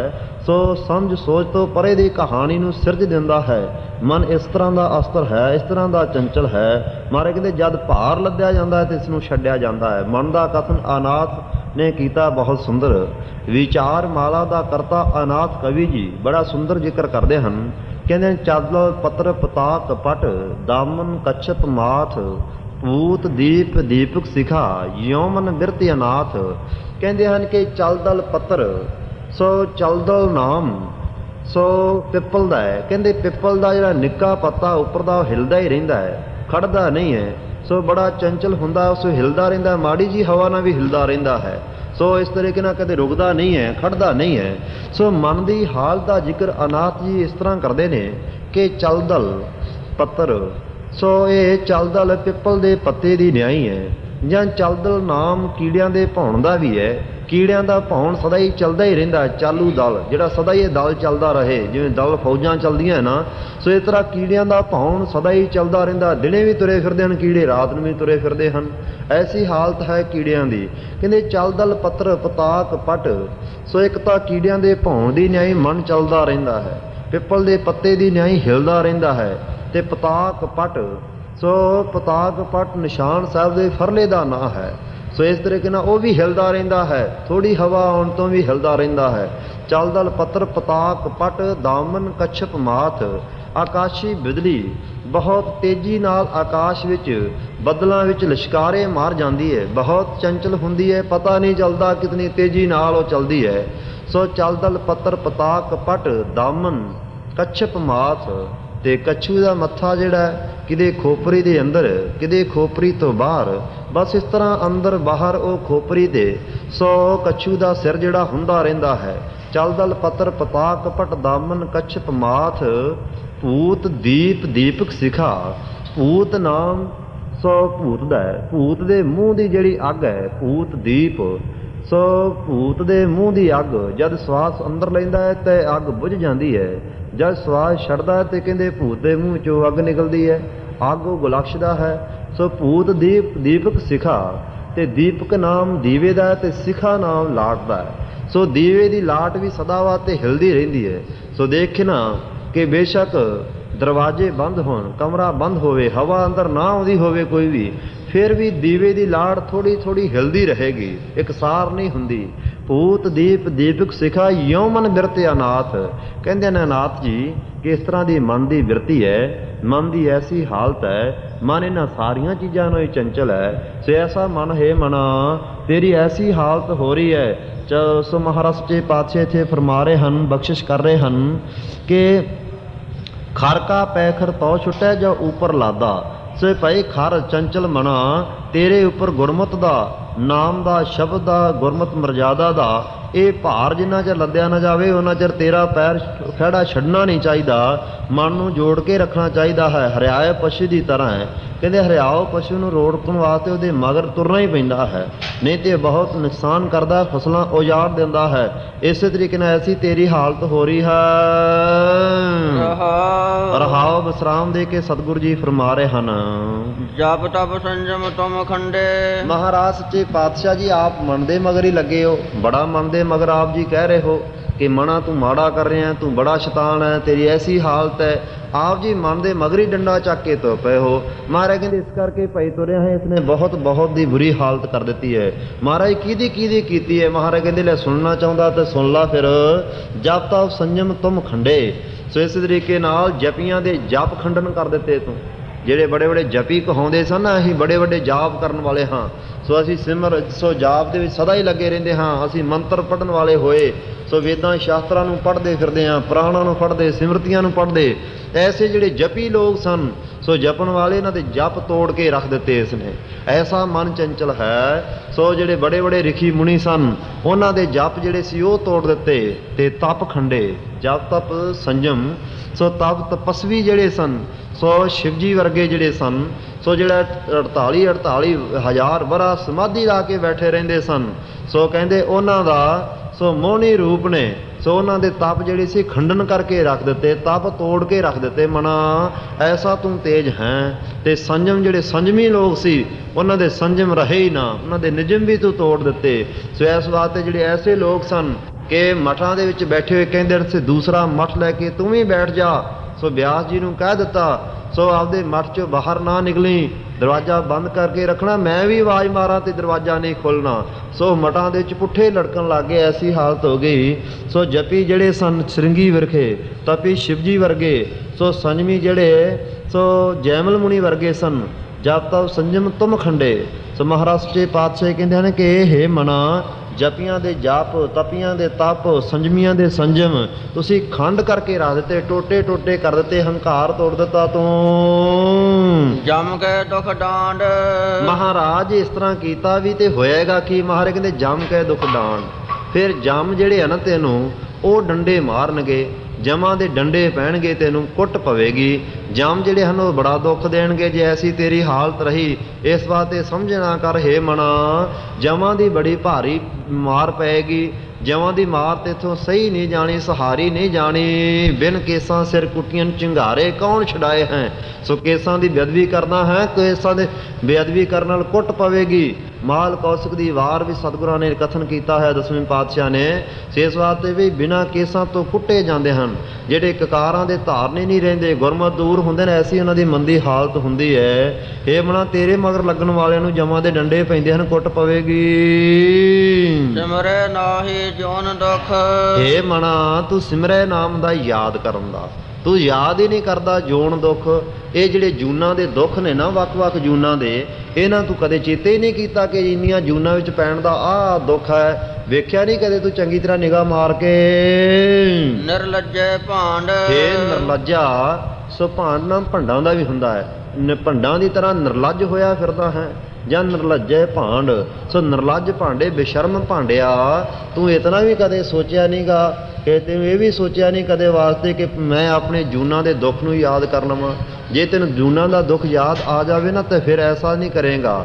ਸੋ ਕਈ ਜਨਮ ਪੈ ਕੀਟ ਪਤੰਗਾ, ਕਈ ਜਨਮ ਗਾ ਜ਼ਮੀਨ ਕਰੰਗਾ, ਕਈ ਜਨਮ ਪੰਖੀ ਸਰਪ ਹੋਇਓ, ਕਈ ਜਨਮ ਹੈਵਰ ਬਿਰਖ ਜੋਇਓ, ਮਿਲ ਜਗਦੀਸ਼ ਮਿਲਣ ਕੀ ਬਰੀਆ, ਚਿਰੰਕਾਲ ਹਿਰਦੇ ਸੰਝਰੀਆ। ਬਹੁਤ ਬਹੁਤ ਜੂਨਾਂ ਵਿੱਚ ਭਟਕਦਾ ਆਇਆ ਹੈ। ਸੋ ਇਸ ਵਾਸਤੇ ਕਈ ਐਸੀ ਤੇਰੀ ਹਾਲਤ ਹੋਈ ਤੇਰੀ, ਕਿਤੇ ਕਾਂ, ਕਿਤੇ ਕੁੱਤਲਾ, ਕਿ ਬਿੱਲਾ, ਬਲਦ ਆਦਿ ਜੂਨਾਂ ਵਿੱਚ ਭਰਮਦਾ ਰਿਹਾ। ਸੋ ਕੀ ਹੋਇਆ, ਇੱਕ ਵਾਰ ਪਾਰਬਤੀ ਕਹਿਣ ਲੱਗੀ ਸ਼ਿਵ ਜੀ ਨੂੰ ਕਿ ਮੈਨੂੰ ਅਮਰ ਕਥਾ ਸੁਣਾਓ। ਸੋ ਕਹਿਣ ਲੱਗੇ ਚੱਲ ਤੈਨੂੰ ਅਮਰ ਕਥਾ ਸੁਣਾਉਣੇ ਆ, ਉੱਥੇ ਸੁਣਾਵਾਂਗੇ ਜਿੱਥੇ ਕੋਈ ਹੋਰ ਨਾ ਸੁਣਦਾ ਹੋਵੇ। ਦੇਖਿਆ ਜੰਗਲ ਵਿੱਚ ਗਏ, ਉੱਥੇ ਪੰਛੀ ਦੇਖ ਰਹੇ ਸਨ। ਮੈਦਾਨੀ ਇਲਾਕਿਆਂ 'ਚ ਆਏ, ਉੱਥੇ ਪਬਲਿਕ ਵੇਖ ਰਹੀ ਸੀ। ਹੋਰ ਇਸ ਤਰੀਕੇ ਨਾਲ ਸਮੁੰਦਰਾਂ ਦੇ ਕਿਨਾਰੇ 'ਤੇ ਗਏ, ਮੱਛੀਆਂ ਦੇਖ ਰਹੀਆਂ ਸਨ। ਸੋ ਪਹਾੜਾਂ 'ਤੇ ਗਏ, ਉੱਥੇ ਵੀ ਚੀਜ਼ਾਂ ਦੇਖ ਰਹੀਆਂ ਸਨ। ਸੋ ਕਈ ਐਸੇ ਦਰਖਤ ਆਦਿ ਜਿਹੜੇ ਸਨ, ਇਹ ਵੀ ਜੂਨਾਂ ਹੀ ਨੇ, ਉਹ ਦੇਖ ਰਹੇ ਸਨ। ਕਹਿੰਦੇ ਇੱਕ ਐਸੀ ਗੁਫਾ ਵਿੱਚ ਚਲੇ ਗਏ ਜਿੱਥੇ ਕੋਈ ਵੀ ਨਹੀਂ ਸੀ। ਕਹਿਣ ਲੱਗੇ ਲੈ ਤੈਨੂੰ ਇੱਥੇ ਮੈਂ ਸੁਣਾਉਣਾ ਹਾਂ ਅਮਰ ਕਥਾ। ਤੇ ਕਹਿੰਦੇ ਜਦ ਅਮਰ ਕਥਾ ਸੁਣਾਉਣ ਲੱਗਾ ਸ਼ਿਵਜੀ ਪਾਰਬਤੀ ਨੂੰ, ਇੱਕ ਤੋਤੇ ਦਾ ਸੁੱਕਾ ਆਂਡਾ ਪਿਆ ਸੀ, ਉਹ ਸੁਣਦਾ ਗਿਆ। ਸੋ ਇਸ ਤਰੀਕੇ ਨਾਲ ਇਹ ਵੀ ਕਹਿ ਦਿੱਤਾ ਸ਼ਿਵ ਜੀ ਨੇ ਕਿ ਜਦ ਮੈਂ ਅਮਰ ਕਥਾ ਸੁਣਾਵਾਂ ਤੇ ਤੂੰ ਅੱਗੋਂ ਅੰਗਾਰਾ ਭਰੀ ਜਾਣਾ ਹੈ। ਸ਼ਿਵ ਜੀ ਨੇ ਅੱਖਾਂ ਮੀਟ ਲੀਆਂ, ਅਮਰ ਕਥਾ ਸੁਣਾਉਣ ਲੱਗ ਗਿਆ। ਸੋ ਕਹਿੰਦੇ ਉਸ ਸਮੇਂ ਅੱਗੋਂ ਪਾਰਬਤੀ ਸੋ ਹੰਗਾਰਾ ਭਰੀ ਜਾ ਰਹੀ ਸੀ। ਆਖੀਰ ਪਾਰਬਤੀ ਨੂੰ ਨੀਂਦ ਆ ਗਈ ਤੇ ਤੋਤੇ ਨੇ ਸੋਚਿਆ ਕਿ ਬੜੀ ਚੰਗੀ ਕਥਾ ਹੈ, ਉਹ ਬੱਚਾ ਜਿਹੜਾ ਹਰਾ ਹੋ ਗਿਆ। ਸੋ ਅੱਗੋਂ ਇਸ ਤਰੀਕੇ ਨਾਲ ਪਾਰਬਤੀ ਦੀ ਨਿਆਈ ਹੰਗਾਰਾ ਭਰਦਾ ਰਿਹਾ, ਕਥਾ ਸੁਣਦਾ ਗਿਆ। ਸੋ ਜਦ ਸ਼ਿਵ ਜੀ ਦੀ ਅੱਖ ਖੁੱਲੀ ਤਾਂ ਦੇਖਿਆ ਪਾਰਬਤੀ ਸੁੱਤੀ ਪਈ ਹੈ। ਕਹਿਣ ਲੱਗਾ, ਪਾਰਬਤੀ ਤੂੰ ਸੌਂ ਗਈ ਹੈ, ਅਮਰ ਕਥਾ ਸੁਣੀ ਨਹੀਂ? ਕਹਿੰਦੇ ਇੱਥੋਂ ਤੱਕ ਸੁਣੀ ਸੀ, ਗਾਂ ਨਹੀਂ ਪਤਾ। ਤੇ ਕਹਿਣ ਲੱਗਾ ਫਿਰ ਹੰਗਾਰਾ ਕੌਣ ਭਰਦਾ ਰਿਹਾ? ਦੇਖਿਆ ਕੋਈ ਹੋਰ ਚੀਜ਼ ਨਹੀਂ ਸੀ, ਇੱਕ ਤੋਤਾ ਇਹਦਾ ਸੋ ਆਂਡਾ ਸੀ, ਸੋ ਤੋਤੇ ਦਾ ਰੂਪ ਬਣ ਚੁੱਕਾ ਸੀ। ਸੋ ਉਸ ਸਮੇਂ ਕਿਹਾ ਵੀ ਤੋਤਾ ਆਵਾਜ਼ ਦਿੰਦਾ ਰਿਹਾ, ਅੱਗੋਂ ਇਹ ਹੰਗਾਰਾ ਭਰਦਾ ਰਿਹਾ। ਤਰਸੂਲ ਫੜ ਕੇ ਉਸ ਨੂੰ ਮਾਰਨ ਵਾਸਤੇ ਦੌੜ ਪਿਆ। ਕਹਿੰਦੇ ਹਨ ਕਿ ਉਸ ਸਮੇਂ ਸੋ ਉਹ ਤੋਤੇ ਦਾ ਰੂਪ ਬਣਿਆ ਹੋਇਆ ਸੋ ਅੱਗੇ ਅੱਗੇ ਦੌੜੇ ਜਾ ਰਹੇ ਸਨ। ਤੇ ਸੁਖਦੇਵ ਰਿਸ਼ੀ ਦੀ ਮਾਤਾ ਬਿਆਸ ਦੇ ਸੋ ਵਾਹਿਗੁਰੂ ਉਹ ਉਸ ਸਮੇਂ ਬਿਆਸ ਦੇ ਘਰ ਵਾਲੀ ਸੋ ਵਾਸੀ ਲੈ ਰਹੀ ਸੀ, ਉਹਦੇ ਕਹਿੰਦੇ ਅੰਦਰ ਚਲੇ ਗਿਆ। ਸੋ ਇਸ ਤਰੀਕੇ ਨਾਲ ਕਹਿੰਦੇ ਸ਼ਿਵ ਜੀ 12 ਸਾਲ ਉਹਦੇ ਦਰਵਾਜ਼ੇ ਅੱਗੇ ਧੂਣੀ ਧਾ ਕੇ ਬੈਠਾ ਰਿਹਾ ਕਿ ਜਦ ਇਹ ਬਾਹਰ ਆਏਗਾ ਨਾ ਬਾਲਕ, ਮੈਂ ਇਸ ਨੂੰ ਮਾਰ ਦੇਣਾ ਹੈ। ਕਹਿੰਦੇ ਆ ਕਿ ਬਹੁਤ ਸਮਾਂ ਬਤੀਤ ਹੋ ਗਿਆ। ਨਾਰਦ ਮੁਨ ਆਏ, ਕਹਿਣ ਲੱਗੇ ਭਗਵਾਨ ਜੀ ਸ਼ਿਵ ਜੀ ਤੁਸੀਂ ਇੱਥੇ ਬੈਠੇ ਹੋਏ ਭੋਲੇਨਾਥ ਜੀ, ਕਹਿਣ ਲੱਗੇ ਕਿ ਮੇਰੀ ਅਮਰ ਕਥਾ ਸੁਣ ਲਈ ਹੈ, ਇਸ ਦੇ ਪੇਟ ਵਿੱਚ ਬੱਚਾ ਹੈ, ਉਸ ਨੂੰ ਜਦ ਜਨਮ ਲੈਣਾ ਮੈਂ ਉਹਨੂੰ ਮਾਰ ਕੇ ਜਾਣਾ। ਕਹਿਣ ਲੱਗੇ ਤੇਰੀ ਅਮਰ ਕਥਾ ਦਾ ਫਲ ਕੀ ਹੈ? ਕਹਿੰਦੇ ਜਿਹਨੇ ਮੇਰੀ ਅਮਰ ਕਥਾ ਸੁਣ ਲਈ ਉਹ ਮਰ ਨਹੀਂ ਸਕਦਾ। ਕਹਿੰਦੇ ਜਦ ਤੇਰੀ ਅਮਰ ਕਥਾ ਸੁਣ ਕੇ ਮਰ ਹੀ ਨਹੀਂ ਸਕਦਾ ਤੇ ਤੂੰ 12 ਸਾਲ ਤੋਂ ਇੱਥੇ ਕਿਉਂ ਬੈਠਾ ਹੋਇਆ? ਜਦ ਉਹ ਅਮਰ ਹੋ ਗਿਆ, ਉਹਨੇ ਮਰਨਾ ਹੀ ਨਹੀਂ, ਤੇ ਤੂੰ ਕਾਹਦੇ ਵਾਸਤੇ ਇੱਥੇ ਬੈਠਾ ਹੋਇਆ? ਕਹਿੰਦੇ ਆ ਕਿ ਉਸ ਸਮੇਂ ਪਤਾ ਲੱਗਾ ਤੇ ਸ਼ਿਵ ਜੀ ਉੱਠ ਕੇ ਤੁਰ ਪਿਆ। ਸੋ ਭਾਈ ਗੁਰਦਾਸ ਸਾਹਿਬ ਨੇ ਬੜਾ ਸੁੰਦਰ ਜ਼ਿਕਰ ਕੀਤਾ ਹੋਇਆ ਹੈ। 12 ਸਾਲ ਗਰਭਾਸ ਵਸ ਜੰਮਦਿਆਂ ਹੀ ਸੁਤ ਲਈ ਉਦਾਸੀ। ਸੋ 12 ਸਾਲ ਸੋ ਗਰਭਾਸ ਵਿੱਚ ਰਿਹਾ। ਜਦ ਜਨਮ ਲਿਆ ਤੇ ਉਸੇ ਸਮੇਂ ਕਹਿੰਦੇ ਆ ਕਿ ਗਿਆਨਵਾਨ ਸੀ, ਮਾਤਾ ਪਿਤਾ ਦੇ ਮੋਹ ਨੂੰ ਤਿਆਗ ਕੇ ਤੁਰ ਪਿਆ। ਐਸੀ ਹਾਲਤ ਵਿੱਚ ਸੁਖਦੇਵ ਦਾ ਜ਼ਿਕਰ ਕਰਦਾ ਗੁਰਬਾਣੀ। ਸਤਿਗੁਰਾਂ ਨੇ ਫਰਮਾਇਆ ਜਾਗੈ ਸੁਖਦੇਵ ਅਰ ਅੰਕੂਰ। ਸੋ ਮਹਾਰਾਜ ਨੇ ਫਰਮਾਇਆ ਵੀ ਹੈ ਕਿ ਸੁਖਦੇਵ ਜਾਗਦਾ ਹੈ ਗਿਆਨ ਅਵਸਥਾ ਵਿੱਚ। ਸੋ ਕਹਿੰਦੇ ਬਾਪ ਨੇ ਆਵਾਜ਼ ਮਾਰ ਕੇ ਕਿਹਾ ਬਿਆਸ ਨੇ ਕਿ ਸੁਖਦੇਵ ਪੁੱਤਰ ਕਿੱਧਰ ਚੱਲਿਆ ਹੈ? ਕਹਿੰਦਾ ਮੈਂ ਹੁਣ ਨਹੀਂ ਮੋਹ ਵਿੱਚ ਪੈਣਾ, ਹੁਣ ਨਹੀਂ ਮੈਂ ਮੋਹ ਦੇ ਲਾਲਚ ਵਿੱਚ ਆਉਣਾ। ਕੀ ਗੱਲ? ਕਹਿਣ ਲੱਗਾ ਮੈਂ ਦੇਖਿਆ ਮੈਂ ਮੋਹ ਵਿੱਚ ਪੈ ਕੇ ਬੜਾ ਦੁਖੀ ਹੋਇਆ, ਬੜੀਆਂ ਜੂਨਾਂ ਵਿੱਚ ਪਿਆ, ਵੱਖ-ਵੱਖ ਜੂਨਾਂ 'ਚ ਪਿਆ, ਬੜਾ ਦੁਖੀ ਸਾਂ। ਕੋਈ ਜੂਨ ਦਾ ਦੱਸਦਾ ਸੀ ਕਥਨ ਕਰਕੇ? ਕਹਿੰਦਾ ਹਾਂ, ਇੱਕ ਵਾਰੀ ਮੈਂ ਬਿੱਲਾ ਬਣਿਆ ਤੇ ਬਾਹਰ ਦਾ ਵੱਡਾ ਬਿੱਲਾ ਆ ਗਿਆ, ਉਹਨੇ ਮੇਰਾ ਗਲ ਘੁੱਟ-ਘੁੱਟ ਕੇ ਮੈਨੂੰ ਮਾਰ ਦਿੱਤਾ। ਮੈਂ ਬੜਾ ਦੁਖੀ ਹੋਇਆ, ਗਲ ਘੁੱਟ-ਘੁੱਟ ਕੇ ਮੈਨੂੰ ਖੋ-ਖੋ ਕੇ ਉਸਨੇ ਮਾਰਿਆ। ਮੈਨੂੰ ਉਹ ਜੂਨ ਦਾ ਦੁੱਖ ਵੀ ਯਾਦ ਆ ਰਿਹਾ ਹੈ। ਇੱਕ ਵਾਰ ਮੈਂ ਚਿੱਚੜ ਬਣਿਆ ਹੋਇਆ ਸੀ, ਮੱਝ ਦੇ ਲੱਗਾ ਹੋਇਆ ਸੀ। ਸੋ ਇਸ ਤਰੀਕੇ ਨਾਲ ਚਾਰਨ ਵਾਲੇ ਮੱਝ ਦੇ ਨਿਗਾਹ 'ਚ ਮੈਂ ਪੈ ਗਿਆ। ਪੱਤੀ ਰੇਤਾ ਸੀ ਥੱਲੇ, ਉਸਨੇ ਮੈਨੂੰ ਤੋੜ ਕੇ ਨਾ ਮੱਝ ਦੇ ਨਾਲੋਂ ਉੱਥੇ ਸੁੱਟ ਦਿੱਤਾ। ਰੇਤਾ ਬੜੀ ਗਰਮ ਸੀ, ਮੈਂ ਸੜ ਕੇ ਮਰਿਆ ਉੱਥੇ। ਐਸੀ ਹਾਲਤ ਹੁੰਦੀ ਰਹੀ। ਇਸ ਲਈ ਮੈਂ ਹੁਣ ਨਹੀਂ ਇਹਨਾਂ ਚੀਜ਼ਾਂ ਵਿੱਚ ਪੈਣਾ। ਇਸ ਵਾਸਤੇ ਮੈਨੂੰ ਜੂਨਾਂ ਦੇ ਦੁੱਖ ਦਾ ਪਤਾ ਹੈ। ਸੋ ਮੈਂ ਹੁਣ ਤੇਰੇ ਲਾਲਚ ਵਿੱਚ ਪਿਤਾ ਨਹੀਂ ਆਵਾਂਗਾ। ਮੈਨੂੰ ਪਤਾ ਕੋਈ ਮਾਤਾ ਨਹੀਂ, ਕੋਈ ਪਿਤਾ ਨਹੀਂ। ਸੋ ਇਸੇ ਦਾ ਸਭ ਕੁਝ ਜਿਹੜਾ ਹੈ ਪਰਮੇਸ਼ਰ ਦੇ ਸੋ ਸਹਿਯੋਗ ਵਜੋਂ ਕਰਕੇ ਆਇਆ ਹੋਇਆ ਹੈ। ਸੋ ਮੈਂ ਸਿਮਰਨ ਵਿੱਚ ਜਾਣ ਲੱਗਾਂਗਾ। ਸੋ ਉਸ ਸਮੇਂ ਕਹਿਣ ਲੱਗਾ ਕਿ ਚੰਗਾ ਫਿਰ ਸਿੱਖਿਆ ਹੀ ਕੋਈ ਲਈ ਜਾ। ਕਹਿੰਦੇ ਦੱਸੋ ਪਿਤਾ ਜੀ? ਕਹਿ ਲੱਗੇ ਜੇ ਸਿੱਖਿਆ ਲੈਣੀ ਹੈ ਤੇ ਜਨਕ ਰਾਜੇ ਦੇ ਪਾਸ ਜਾ, ਉਹ ਤੈਨੂੰ ਸਿੱਖਿਆ ਦੇਵੇਗਾ। ਜਨਕ ਰਾਜੇ ਦੇ ਪਾਸ ਪਹੁੰਚੇ ਹਨ। ਸੋ ਉੱਥੇ ਜਾ ਕੇ ਉਪਦੇਸ਼ ਲਿਆ ਉਸਦੇ ਕੋਲੋਂ। ਉਪਦੇਸ਼ ਲੈਣ ਲੱਗਿਆ ਵੀ ਬਹੁਤ ਸੋ ਆਪਣੇ ਆਪ ਨੂੰ ਟਿਕਾ ਵਿੱਚ ਲਿਆਉਣਾ ਪਿਆ। ਮਨ ਦਾ ਜ਼ਿਕਰ ਚੱਲ ਰਿਹਾ ਹੈ ਨਾ। ਸੋ ਜਨਕ ਰਾਜੇ ਦੇ ਪਾਸ ਗਿਆ, ਕਹਿੰਦਾ ਜੀ ਉਪਦੇਸ਼ ਦੇ ਦਿਓ, ਸਿੱਖਿਆ ਦੇ ਦਿਓ, ਨਾਮ ਦਿਓ। ਸੋ ਜਨਕ ਨੇ ਕਿਹਾ ਇੱਥੇ ਖੜਾ ਹੋ ਜਾ। ਜੱਗ ਚੱਲ ਰਿਹਾ ਸੀ, ਜਿਹੜੇ ਲੋਕ ਪੱਤਲਾਂ ਸਿੱਟਦੇ ਸਨ, ਜਿੱਥੇ ਉਹ ਖੜਾ ਸੀ ਸਾਰਿਆਂ ਨੇ ਉੱਥੇ ਪੱਤਲਾਂ ਸਿੱਟਣੀਆਂ, ਇਹਨੂੰ ਖਿਲਾਰ ਦਿੱਤਾ। ਪੱਤਲਾਂ ਦੇ ਢੇਰ ਲਾਗੇ ਉੱਪਰ ਜੂਠਦੇ ਪਿਆ। ਸੋ ਐਸੀ ਹਾਲਤ ਹੋ ਗਈ। ਫਿਰ ਇਸ ਨੂੰ ਕਿਹਾ ਕਿ ਤੈਨੂੰ ਉਪਦੇਸ਼ ਮਿਲੇਗਾ ਤਦ ਆਹ ਥਾਲੀ ਫੜ ਲਾ ਤੇ ਤੇਲ ਦੀ ਭਰ ਲਾ, ਇਸ ਵਿੱਚੋਂ ਤੇਲ ਡੁੱਲੇ ਨਾ ਤੇ ਮੇਰੇ ਦਰਬਾਰ 'ਚ ਮੇਰੇ ਕੋਲ ਹਾਜ਼ਰ ਹੋ ਜਾ, ਮੈਂ ਤੈਨੂੰ ਉਪਦੇਸ਼ ਦੇ ਦੇਵਾਂਗਾ। ਸੋ ਹੈ ਰਾਜਾ ਸੀ ਜਨਕ, ਪਰ ਵਿਦੇਹੀ ਸੀ, ਗਿਆਨਵਾਨ ਸੀ, ਪਰਮੇਸ਼ਰ ਦੀ ਬਖਸ਼ਿਸ਼ ਸੀ ਇਸ ਦੇ ਉੱਪਰ। ਸੋ ਕਹਿੰਦੇ ਉਸ ਸਮੇਂ ਤੇਲ ਦੀ ਥਾਲੀ ਭਰ ਕੇ ਤੁਰ ਪਿਆ। ਰਸਤੇ 'ਚ ਰਾਜੇ ਨੇ ਬਹੁਤ ਸੋ ਕੌਤਕ ਰਚਾਏ ਹੋਏ ਹਨ। ਕਿਤੇ ਤਾਂ ਘੋਲ ਹੋ ਰਿਹਾ, ਕਿਤੇ ਕਬੱਡੀਆਂ ਹੋ ਰਹੀਆਂ, ਕਿਤੇ ਢੋਲ ਢਮੱਕੇ ਵੱਜ ਰਹੇ ਹਨ, ਹੋਰ ਬਹੁਤ ਤਰ੍ਹਾਂ ਦੇ ਸੋ ਖੇਲ ਖਿਲੌਣੇ ਚੱਲ ਰਹੇ ਹਨ। ਪਰ ਇਸ ਨੇ ਕਿਸੇ ਪਾਸੇ ਨਿਗਾਹ ਨਾ ਕੀਤੀ। ਸੋ ਤੇਲ ਦੇ ਵਿੱਚ ਨਿਗਾਹ ਰੱਖੀ ਕਿ ਤੇਲ ਨਾ ਡੁੱਲ ਜਾਵੇ। ਜਦ ਰਾਜੇ ਦਰਬਾਰ ਵਿੱਚ ਪਹੁੰਚਿਆ ਤੇ ਕਹਿਣ ਲੱਗਾ ਜਨਕ ਕਿ ਸੁਖਦੇਵ ਰਸਤੇ 'ਚ ਕੋਈ ਚੀਜ਼ ਦੇਖੀ? ਕਹਿੰਦਾ ਮੈਨੂੰ ਤਾਂ ਨਹੀਂ ਕੋਈ ਦਿਸੀ ਚੀਜ਼। ਕਹਿੰਦੇ ਰਸਤੇ 'ਚ ਬਹੁਤ ਢੋਲ ਕਬੱਡੀਆਂ ਤੇ ਹੋਰ ਬੜੇ ਮੇਲੇ ਲੱਗੇ ਹੋਏ ਸਨ। ਕਹਿੰਦੇ ਜੀ ਮੈਨੂੰ ਤਾਂ ਪਤਾ ਨਹੀਂ ਮੇਲੇ ਲੱਗੇ, ਮੈਂ ਤਾਂ ਇਸੇ ਚੱਕਰ 'ਚ ਹੀ ਰਿਹਾ ਕਿ ਮੇਰਾ ਤੇਲ ਨਾ ਡੁੱਲ ਜਾ, ਮੈਨੂੰ ਹੋਰ ਕਿਸੇ ਗੱਲ ਦਾ ਖਿਆਲ ਹੀ ਨਹੀਂ।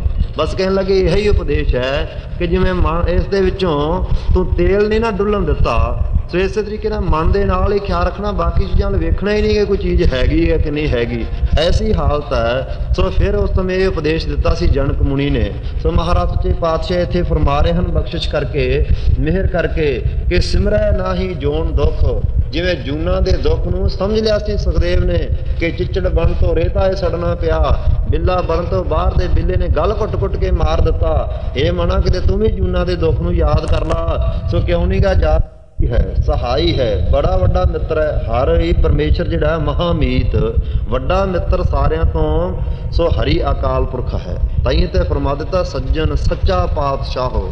ਸੱਚਾ ਪਾਤਸ਼ਾਹ ਜਿਹੜਾ ਇਹੀ ਅਸਲੀ ਸੱਜਣ ਹੈ, ਬਾਕੀ ਕੋਈ ਐਸਾ ਸੱਜਣ ਨਹੀਂ ਹੈ। ਸੋ ਬਾਕੀ ਤਾਂ ਜਿਸ ਦਿਨ ਉਨਕਾ ਸੁਆਵ ਹੋਏ ਨਾ ਆਵੇ ਤੇ ਦਿਨ ਨੇੜੇ ਕੋ ਨਾ ਟੁਕਾਸਾ।